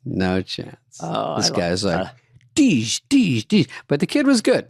I got to work with the kid and then Theo waited around to sort of help with that. And then he scrammed out on a red eye. And then, of course, he's hanging with the guy. They're sort of in a spillover room because it's all Jake Paul or Tyson, all the cool guys. All that film 100% of the time themselves squad. So he was with those guys, but he's in like metal chairs and then he fell down and that was one thing. But I don't know if that was a setup or not. I don't even know if he knows, but it's just something goofy that happens. And the inaug. Well, that's really the update on that. It's just been hard and I'll bitch about it 24 hours a day, but it's super fun. The movie and the inaug. Any thoughts of the inaug? The inaug was a barn burner. Trump went full Trump 3.0. God, the guys on both batteries are charged. That dude can sleeps 5 hours a night, and then he's talking about all the stuff he's going to do, and then he's just in the Oval Office signing order after order, with inviting the press in. So he's doing a press conference while he's signing. I'm like, dude, you got 4 years. You have to do it all the first day. Then he had some woman who was kind of, asking, you're really going to deport all these people? We got to do it. We don't have a choice. So we don't have a country. And then he just keeps signing, and then he holds them up. I like it. I think he should read it. Does he read them first? You get a contract. You say you should check it out. I think they did all that ahead of time, I'm guessing, because he's like, what's this one? Guatemala? Oh, yeah, Guatemala. Now called Trumpamala. The border, deregulation. We're going to drill, baby, drill. And, he was just, I'd never seen a human being like that. Now I'm just observing him as a human being. Like, he is 78. I guess he slept 4 hours, had a 20-hour day. I mean, he was doing that. He did all day long. Then he goes to 3 galas, 3 balls. Yeah. Dances, talks. It's like, I'm nervous if I have 5 lines in the movie the next day. This guy is going to be president the next day. Doesn't matter if he sleeps or not. Wakes up, going full blast all day, eating McDonald's, drinking Diet Cokes. And he's got the Diet Coke button in his back. He has a button just for Diet Coke, so he doesn't have to say it all day long. He just pushed something. I got what? I just want, he's got a But button. Also, he is slower now, and he's not running anymore. So now he's like, here's what's going on. He slowed it down, and you were right. Right. He definitely, during the inaugural address, for him, he was very mellow and tame. He's turned sideways a little bit sometimes.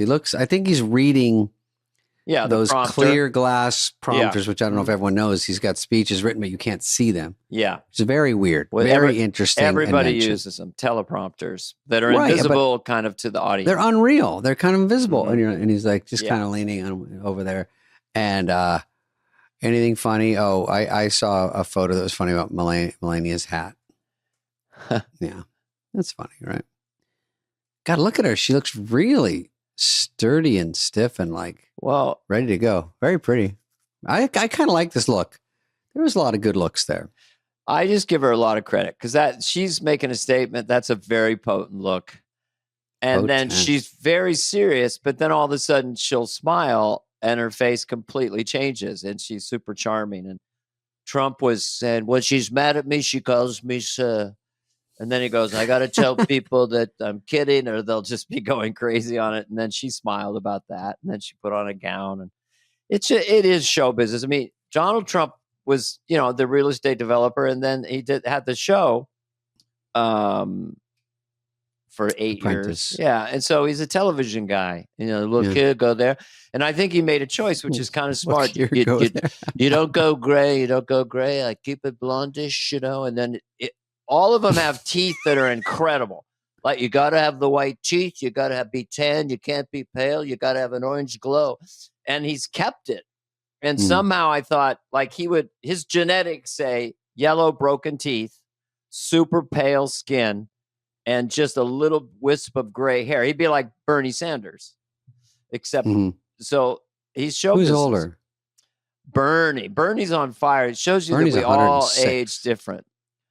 Yeah, I'm Bernie Sanders. I could do him now because I'm with my cold. But yeah, he speaks very well with a lot of. I have a personal question about Donald Trump, which you may answer. I will answer it in 5 seconds. Okay. Do you think with that diet and that pressure, does he dump never, once a week, or 6 times a day? This is a real question. This is what the press should be asking. Well, when does he have time to take a dump? He's on a full blast all day. Cameras. All you know is that if you asked him, I'm regular, like you wouldn't believe. It's not a problem down there. It's not a problem. Nobody has a bowel movement like me. That's what his answer would be. He would never say, well, when they show what your turd should look like, I look like the best one. Mine are the best turds. I let him loose and I get him out. And I get him out. I get him out early. I get him out early and I get him out. They float when they're supposed to float, or they sink, whatever the better one is. That's what they do. He's I know somebody who knows Rudolph Giuliani. This is years ago. And I asked him about Trump, and Rudolph Giuliani said, he's unclassifiable. He's like a rare insect. Like the Trump doesn't make sense. That kind of energy, eating Kentucky Fried Chicken, burgers, shakes, fries, Filet-O-Fish, and Diet Coke all day long. Probably weighs 275 pounds. So yeah, he's a one-off. What the hell? I will say it was a little shocking. I know everyone pardons everyone on the way out, but some of those pardons were that last night in the middle of the night, crazy, huh? Which ones were they? You mean? Well, Fauci was really jumped Oh yeah, out. Biden got the Biden crime family, they call it. Like he did all of them. I didn't even know there was that many in the family. I thought maybe James. Oh, the whole family tree shows up. I know it was like an ad for Ancestry.com. If you believe Fox News, they all got checks. Well, something happened because they can do it. Can you rob a bank now, or it doesn't matter? It's just a certain crime. I think a pardon is a pardon from a president. But Fauci must be relieved. No, he's fucking clicking his heels. I don't know what he was shaking his boots a little bit there, especially because if it's the next day, he could be in trouble. Man. He kind of said it was sort of semantics when he was up in Congress, Senator, the NIH has never funded gain of function in the Wuhan thing. And he meant later there's different kinds of gain of function because there's emails him talking about that. So I'll give him a pass because, I kind of like the guy. He's a pistol, that guy. Who, Fauci? Yeah, anybody he's was the highest paid government employee. And we know from just show business, just anyone who's the head of a corporation for 40 years has sharp elbows. It's a Game of Thrones there. He's still the head guy in his 80s. I mean, that means, it's like Nancy Pelosi. She's never going. She broke her hip and she's already walking. Yeah. They don't want to let go of that power. I get it. Does Fauci still have any job? What does he do? Does he do anything over there anymore? No, he ironically got long COVID. He's just nowhere. No, I don't know. I don't know. I think he looks like he got short COVID. I think he's retired. Well, he's going to write a book. That's what they all do. Oh yeah, yeah, mm-hmm. Yeah. Hang on. The famous lip reader girl translated what Obama leaned over and said to.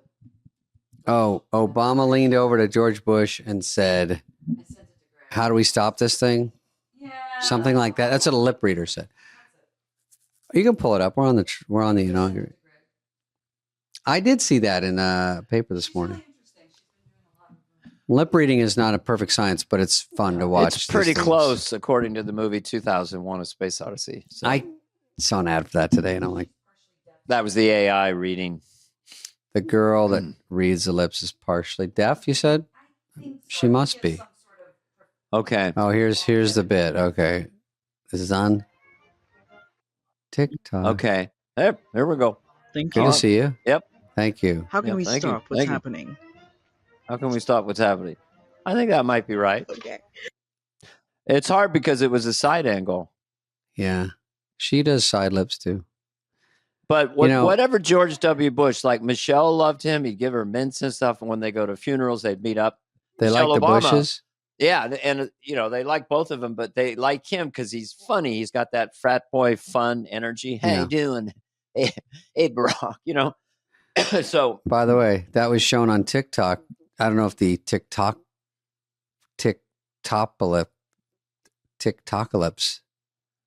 got your way. Not bad. TikTokalypse. Oh, did you hear about it? Didn't Trump reinstate it for now? It shut down for about not even 24 hours, maybe 12 or something. 12, and everyone had a fucking shit fit. Everyone went bazooties. Everyone's like, ugh. I get it. We talked about it last week, but it's back. I don't know how long, but it's back for at least 90 days. So get your TikToks in.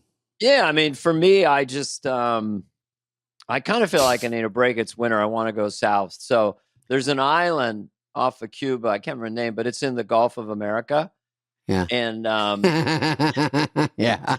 And I'm going down. I'm going to fly down to the Gulf of America and go to this island. Are you going to go to the where do you cross over there? Not the Suez Canal. What's it called? Panama Canal? Panama. Is it called the America Canal? Let's have a presidential scholar as well on our podcast. Oh, yeah. I want to know about executive orders and the power of them for Democrats and Republicans. It seems like there's no Congress. We're going to do this. It's really like 5,000. The president says so. Mm-hmm. I mean, so I'd love to know where that's going and what does it mean. But yeah. I remember that when I didn't know much about executive orders. They just kept saying, "Oh, Biden can close the border with one executive order," but they're not doing it. They want to vote on it. They want to do a whole rigmarole about it. Is that true? There's a lot of different regulations that Trump put on the border, and Biden rescinded them sincerely. Now Trump wants to put back remain in Mexico. So you come to the border, they arraign you, yada, yada, yada, but you got to go back and wait in Mexico as opposed to wait in the U.S. And so I guess that's back. I don't know. But where do you wait in the U.S.? Do you wait over the border in somewhere holding, or is it like no? You'll have an arraignment, and then we'll see you later. I don't think they follow you or anything. And then it's the honor system. Yeah. Okay. Let's start looking at stories. Let's see what's going on in the news. Oh, I thought this was good. This was after the big college title game, championship game, and this is the quarterback and the coach being led out, I think, to the trophy ceremony after the game. Okay. Ryan J., you deserve it, brother. Thank you. Thank you. It's okay.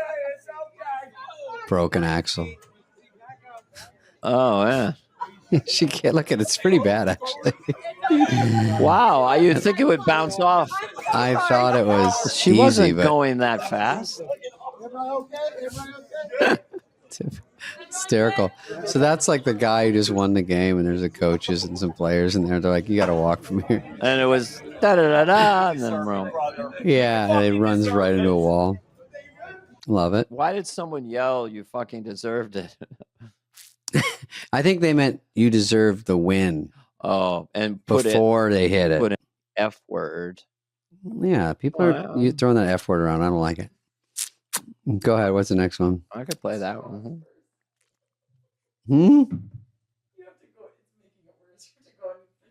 Heather made me put a fucking straw in here, and I'm like, I don't need it. She goes, you do, actually you do. And I'm like this. You see me digging that goddamn straw.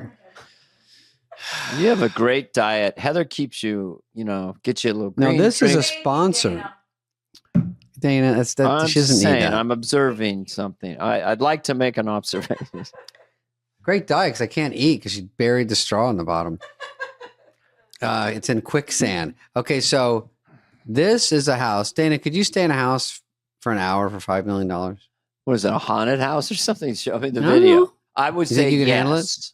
Yeah. Okay, that's it. That's interesting. You said $5 million net or gross? $5 million in an hour. You just have to stay in this room for an hour to easily take home $5 million. This room, located in Seattle, USA, was built by Microsoft at a cost of $10 million for some and is known reason. as the quietest place on Earth. The lab's Just for exterior this walls contest, are covered or why? with 2 layers of solid steel plates, sealed with 30 centimeter thick concrete, which is enough to block out all external sounds. Sounds like a Inside, the razor walls are equipped commercial. with unique fiberglass mirrors that can absorb sound waves. The sound level inside Beep, the beep, room beep, beep, reaches beep, beep. 20 decibels. Sitting inside, you can hear your heartbeat, lungs expanding, and even your Sick. joints moving. When the lights go out, all your senses feel as if they have been taken away, making you feel as if you are in the universe. Since the lab opened Floating. for challenges, no one has ever successfully completed it. Those No who one. attempted the challenge averaged less than a minute. The longest record is 58 minutes and 57 seconds, and even then, the challenger almost went insane. He said that in the room, you feel an unprecedented sense of loneliness, pressing down on you so hard that you can barely breathe. In the face of such a huge reward, what would you do? Oh. Well, those people are, of course you stay in the room, and all you do is Dana, he's acting like it's so easy. Well, because are you allowed? There's no rules. You can yell, right? So you distract the Yes. silence by making noise. You just go for an hour. Would you do that for $5 million? Let me see you do it. I go like this. Beep boop bop boop beep bop beep boop. Yeah, you turn yourself I into would a sing baby. or something. I would get in Yeah. the fetal position like a baby and just rock myself. I wonder if you talk if it's super loud. I would just mumble then. By the way, why did they build it? What do they need it for? Yeah, what is the point? Yeah, just have a contest in? Who built it? Mr. Beast? Reminds me of the Twilight Zone where this gentleman's club and this one guy just talks. And then somebody says, I bet you couldn't talk for 1 year. I'll give you like $1 million, like 18. 1 year? 1 year, something like that. And so they put him in this room and he couldn't speak. I'm thinking, remembering it was a year. Didn't speak for a year. And he came out and the guy gave him the money and said, how did you do it? And you saw that he had his throat slit so he couldn't talk. Didn't kill him, but he had a turtleneck on. So yeah, weird. It's called a twist ending, David. I know. I think they paid someone to talk for a year. Whitney Cummings, do you know her? Anyway, she's got a lot of words per minute. That one. A lot of WPMs. Yeah. No, that just sounded funny though. I'd have to research that. Quiet Room, built by Microsoft. I will. Why are they building this stupid place? But the guy 90 seconds ago and couldn't suck it up for $1 million. They said most people can't do 1 minute. And it's such a eerie feeling. Interesting. I guess a lot of people, you know what? They don't like money. Yeah. They don't like money. It makes everything simple when you figure out that you literally don't like money. Yeah, Then life Gervitz would gets tell very him, you want to go in there? If you like money, go in. Yeah. But what if you love money to a point where it's almost psychotic? Like you love money just to have money. I can hold it. Look at it. And sometimes eat it in a salad. I like to rub it on my body. By the way, Gervitz, because he's such a workaholic, he goes, I drive into work every day. I still go to the office. See, some people work. And he's way out in Malibu by Joffrey. So he's like, takes me 2 hours, 20 minutes, but I do it. 2 hours and 40 minutes, last I heard. Well, believe me, I accidentally wazed it and it was about an hour 16. But, fine. I'll let him puff it up. I'll fudge the numbers. Let him have his day. I'll let you have your big, overwhelming number. You say, $240. Everyone's like, what? By the way, my set tomorrow is an hour 30. I'm like, why? Each way. Well, what's your set tomorrow for an hour 30? What do you mean? Way the heck out because in the movie we live near the border. Your set, I thought it was stand-up. You're going to drive 90 minutes to the set. No, I'm going to do a set tonight just to practice because I haven't gone on in a while. And it's good to just pop on, and just good to give the gift of my act. Yeah, yeah. All right, next story.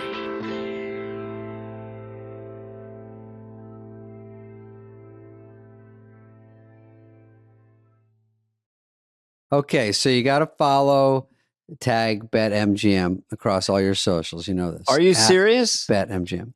Wow. Yeah, wow. Wow. That's Christopher Walken reacting to that news.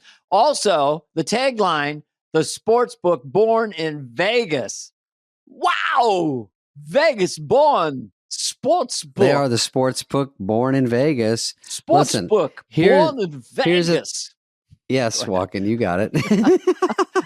I'm talking Walken. The second chance on a first touchdown score. Let me explain. All season. Can it finish one time? All season long. BetMGM's offering you a second chance on your first touchdown bet.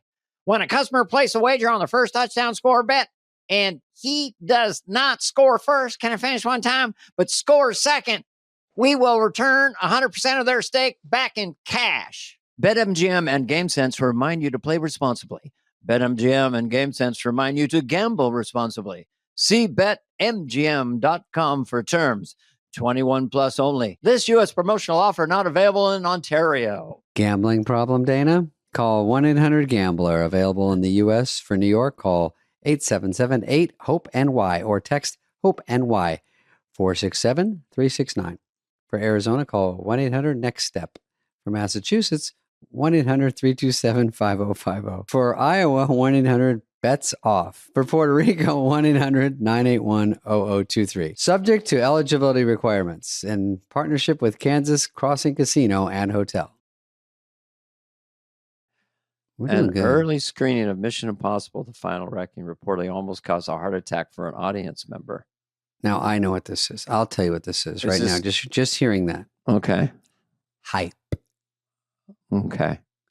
They have to hype it because I see in the Daily Mail, they must have some deal with Netflix because it goes, this new movie is so scary. 2 people threw up in the theater and everyone's like, oh, I got to see that. I saw the movie and it didn't scare me at all. I thought it was fun and great, but. Right. And people go, oh, this movie, people were walking out, which sounds bad because they were so scared. And people are like, oh, I bet I can handle it. And so you get people. So these kind of early things you hear about a movie, the trailer teases intense action, including submarine and aerial stunts. Well, I mean, listen, we know it's Tom Cruise.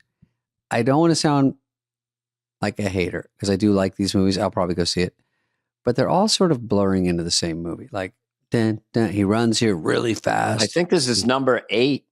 Yeah. Yeah. I mean, listen, Fast and Furious, haven't they run out of gas yet? Well, I had to write a new theme for myself because I saw one of these, then I saw the next one, and it was like dun dun dun dun dun dun dun dun. Not as good. Not as good. That's like a good Hollywood minute joke. Dun dun dun dun. Not as good. Not the same. All the same. Seen it before. You've seen it once. You'll see it again. We know. No, but. They learn from Fast and Furious. Everyone Not goes as and goes. Good. Seen it before. Isn't great. It's great. He's a bit older. Not much older. I tell you what, I would love to have Tom Cruise on this podcast. I don't do it because it's easy. I do it because it's hard. Because I want to understand how he is sprinting like that. Is it sped up effects? Because I know he swims underwater, hangs off planes, but sprinting at 60 or whatever, it's 62, like they show him sprinting, is pretty extraordinary. So in hard shoes. I bet he sneaks some Skechers on under there, when they do the close-ups. Dun dun dun dun dun dun dun dun. Wear Skechers. Wear Skechers. Dun dun dun dun. I wear Skechers. They look like hard shoes. I wear them. They spray paint them black. But go falsetto for a second for me. But with something. Dun dun dun dun dun dun dun dun. No reason for another Mission Impossible movie. Dun dun dun dun. There's a new hot chick in everyone that comes out. You will like her. 28. 28. I'm 68. She's 22. I'm 22 75. And you're 75. 5. Too much of an age gap. Too much of an age gap. That's not even the rhythm. Too much. No one mentions she's too young. It's great, but every woman that I know that has power is going way younger too. So it's not just a man. Two-way street. Madonna. You get out there. Hey, Bill Belichick. Go. Bill Belichick is great. And I did a podcast with him. He's such a nice, sweet guy. I can see why she's brilliant. The football. Now get in there. Mm-hmm. Between sex. Let's huddle up. Dun, dun, dun, dun, dun. Give it a Mission Impossible. Check. 73, 21, heart attack. Too much. Check with your cardiologist. See if you can take the beating. Used to be pros. Now it's college. Because he coaches college now. Why is that so funny? Because it's just information. It doesn't really even fit that much. It's not a put down. She's like, used to be a pro. Now it's college. Kind of a has been, sort of a has been. Used to be pro. Now it's college. But college is not a step down. There's college players because of NIH and all these rules that they stay in college as long as they can. Name, image, likeness. Grandpa? No, it's my gymnast from LSU. Boyfriend. Very pretty young lady. Makes $4 million. Makes $4 million for going to college. He does TikTok if I tell him. I see him on TikTok. He's like, hey, Macarena or whatever. I'm like, oh boy. Oh boy. I'm starting to like the Trump. Just this. I like Trump now. He comes up. He puts about as much into it as me in like a fight scene. I'm like this. I can do this. I don't need a stunt man. They're like, I know it's the funniest. Like who would? I don't even know what Obama's dance is, or Jimmy Carter's was, or any of these presidents. All the girls want Obama. That's for sure. Rumors of trouble in paradise. I don't repeat rumors, but he came solo. What is the deal? Separation. Trial separation. Where is she? Time apart. See if it's better for both of them. Trial separation. Trial. Is Heather laughing or we're just punchy? She's kind of quietly laughing. Will Heather herself do one? Can you hand her a mic? Yeah, Heather, yell one. What theme? Bum, bum, bum, bum, bum, bum, bum. Thank you for bringing back TikTok. It's a joke going around. Oh, he says. Obama instead of... They're thinking Obama. No, it's like a joke. It's like a diss to Trump. Oh. No, I'm actually thinking President Obama. They skip right over. Oh, they try to say that Obama fixed TikTok because. Did you? It's good. It was a good swing, and you don't have a microphone, so you had a lot going against it. But I understand. What was the thing where? Who's the speaker? Mike Johnson. Have you seen when he talks about meeting with Biden? He goes, "Sir, why did you do this?" He goes, "I didn't do that." And he goes, "Yes, you did." He goes, "I said we'll look into it." And he goes, "No, you did sign that bill." And he goes, "Who's there?" Jeez, he's gone downhill even since I did him on SNL. I know. When he's at the inauguration, he's just staring in his face with his wife Jill, and he's like this. I like this guy, and she's like, "No, you don't. It's Trump." He goes, "Oh, I don't." I'll tell you one thing, because that was indoors, and they placed Biden and Mrs. Biden, Joe Biden, right next to each other, right over Trump's shoulder. And he's just giving him the biggest beatdown. So It's been a rude. total disaster. The problems. So and Biden rude. is looking down, itching his face, like, what is this? Talk about the time. What is he talking about? That guy sounds like a real jerk. We're going to take our country back. We're going to take it back. We all know how to take it back. Everybody sees it. Everybody's talking about it. And we're taking it back. Duck. And Biden and they took a beat down, man. It was for the ages. All right, next story. We beat out the. I guess I'm going to Mission retire the Mission Impossible thing. Yeah, unless it comes up again. Unless it comes up again. We can always. It'll never ever go totally away. All right. Good morning. Good morning. This is a U.S. Naval Recruiting Office in Alhambra. That's right around here. Okay, play it. All right. 这是我单位的领导。你好，简单的 PRP 的一个 brief 仅此而已，不会真正的。 They are Asian. You wouldn't think so.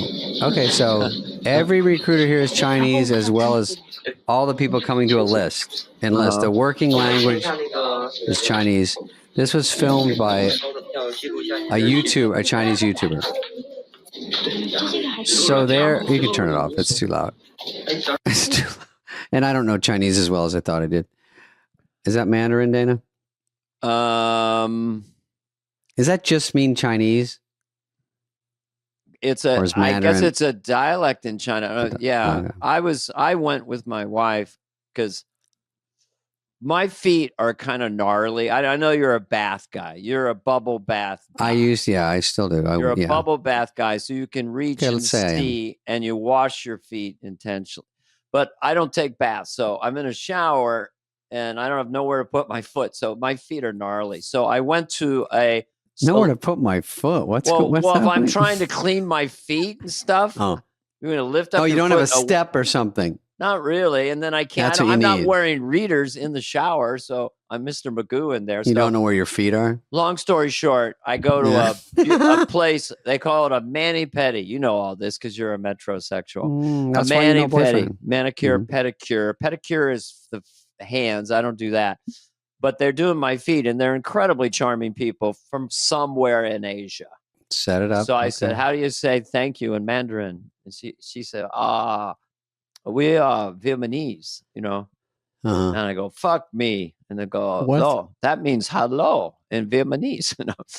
Fuck me, does. No, I asked her, what is thank you in Vietnamese? She said, come on. Come on. Come on.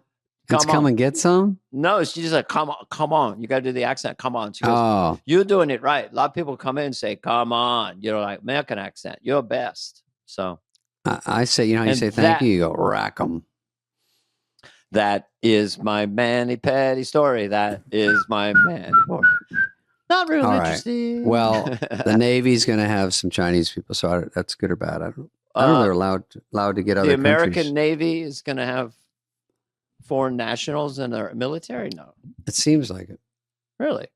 From that video, it just seemed like it. I don't know. Can't we all get along? I'm an old hippie. We're going to get along because I don't want a war. Me neither. I hate What them. is this? A guy with pants on or a towel or what? Let's play it. This is a $900 towel skirt imagined by Balenciaga. Ooh. It manipulates a belt and button closure to bring shower He has to attire rub his to the wiener on the way down. This is a $900. So this guy's clothes on. You get out of a shower and you put that on so it won't fall down. It's a towel with a button. No, you wear it out. It's a shower, new clothing. It's clothing. It's like a skirt.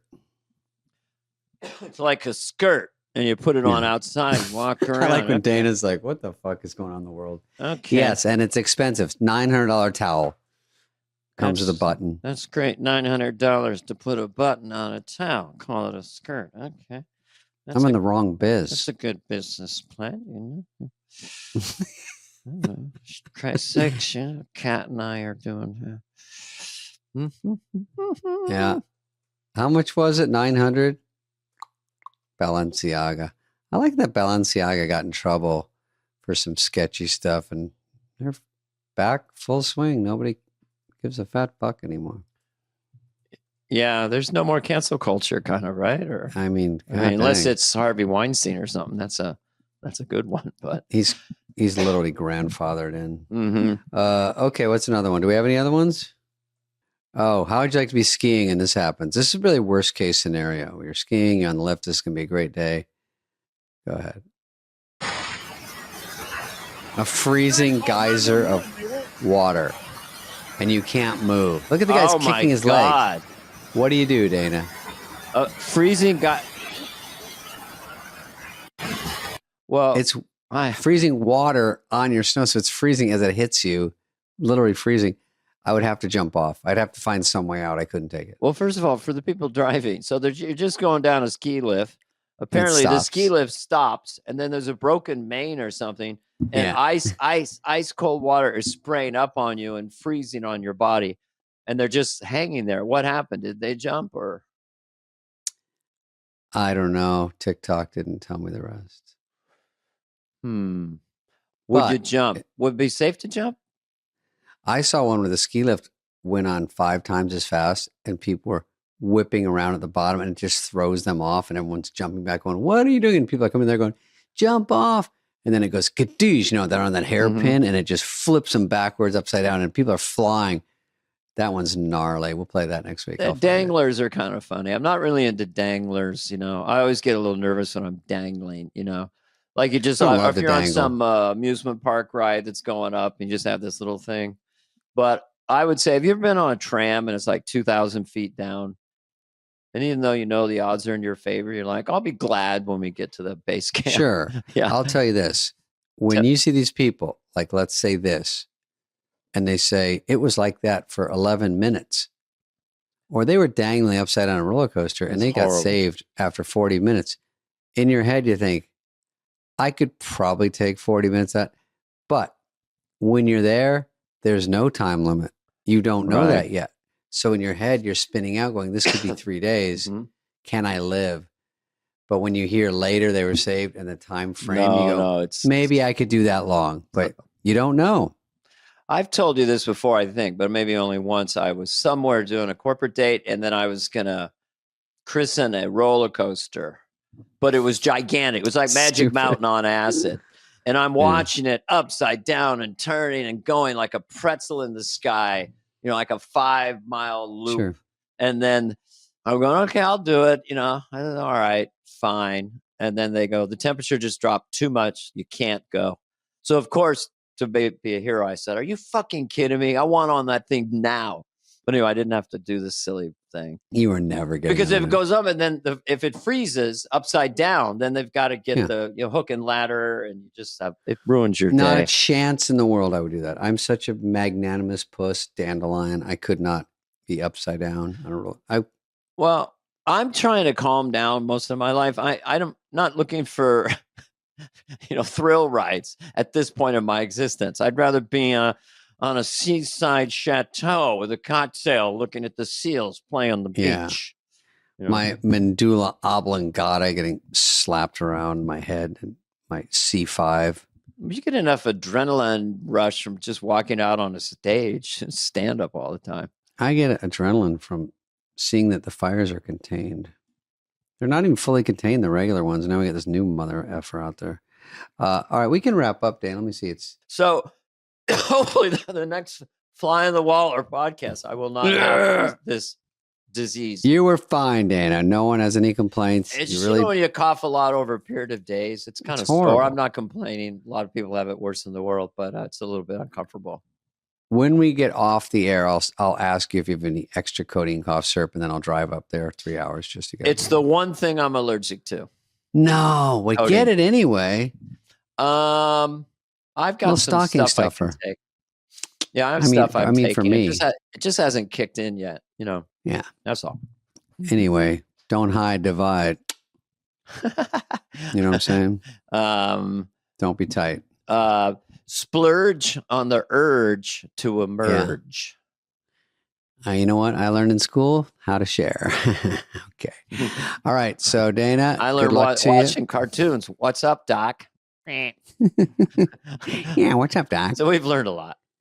Okay, thanks everybody. Thanks for whatever. listening and watching. And we're going to have some guests coming up pretty soon. We're going to explore AI and Bitcoin. We have a lot of questions for these people. So stay tuned.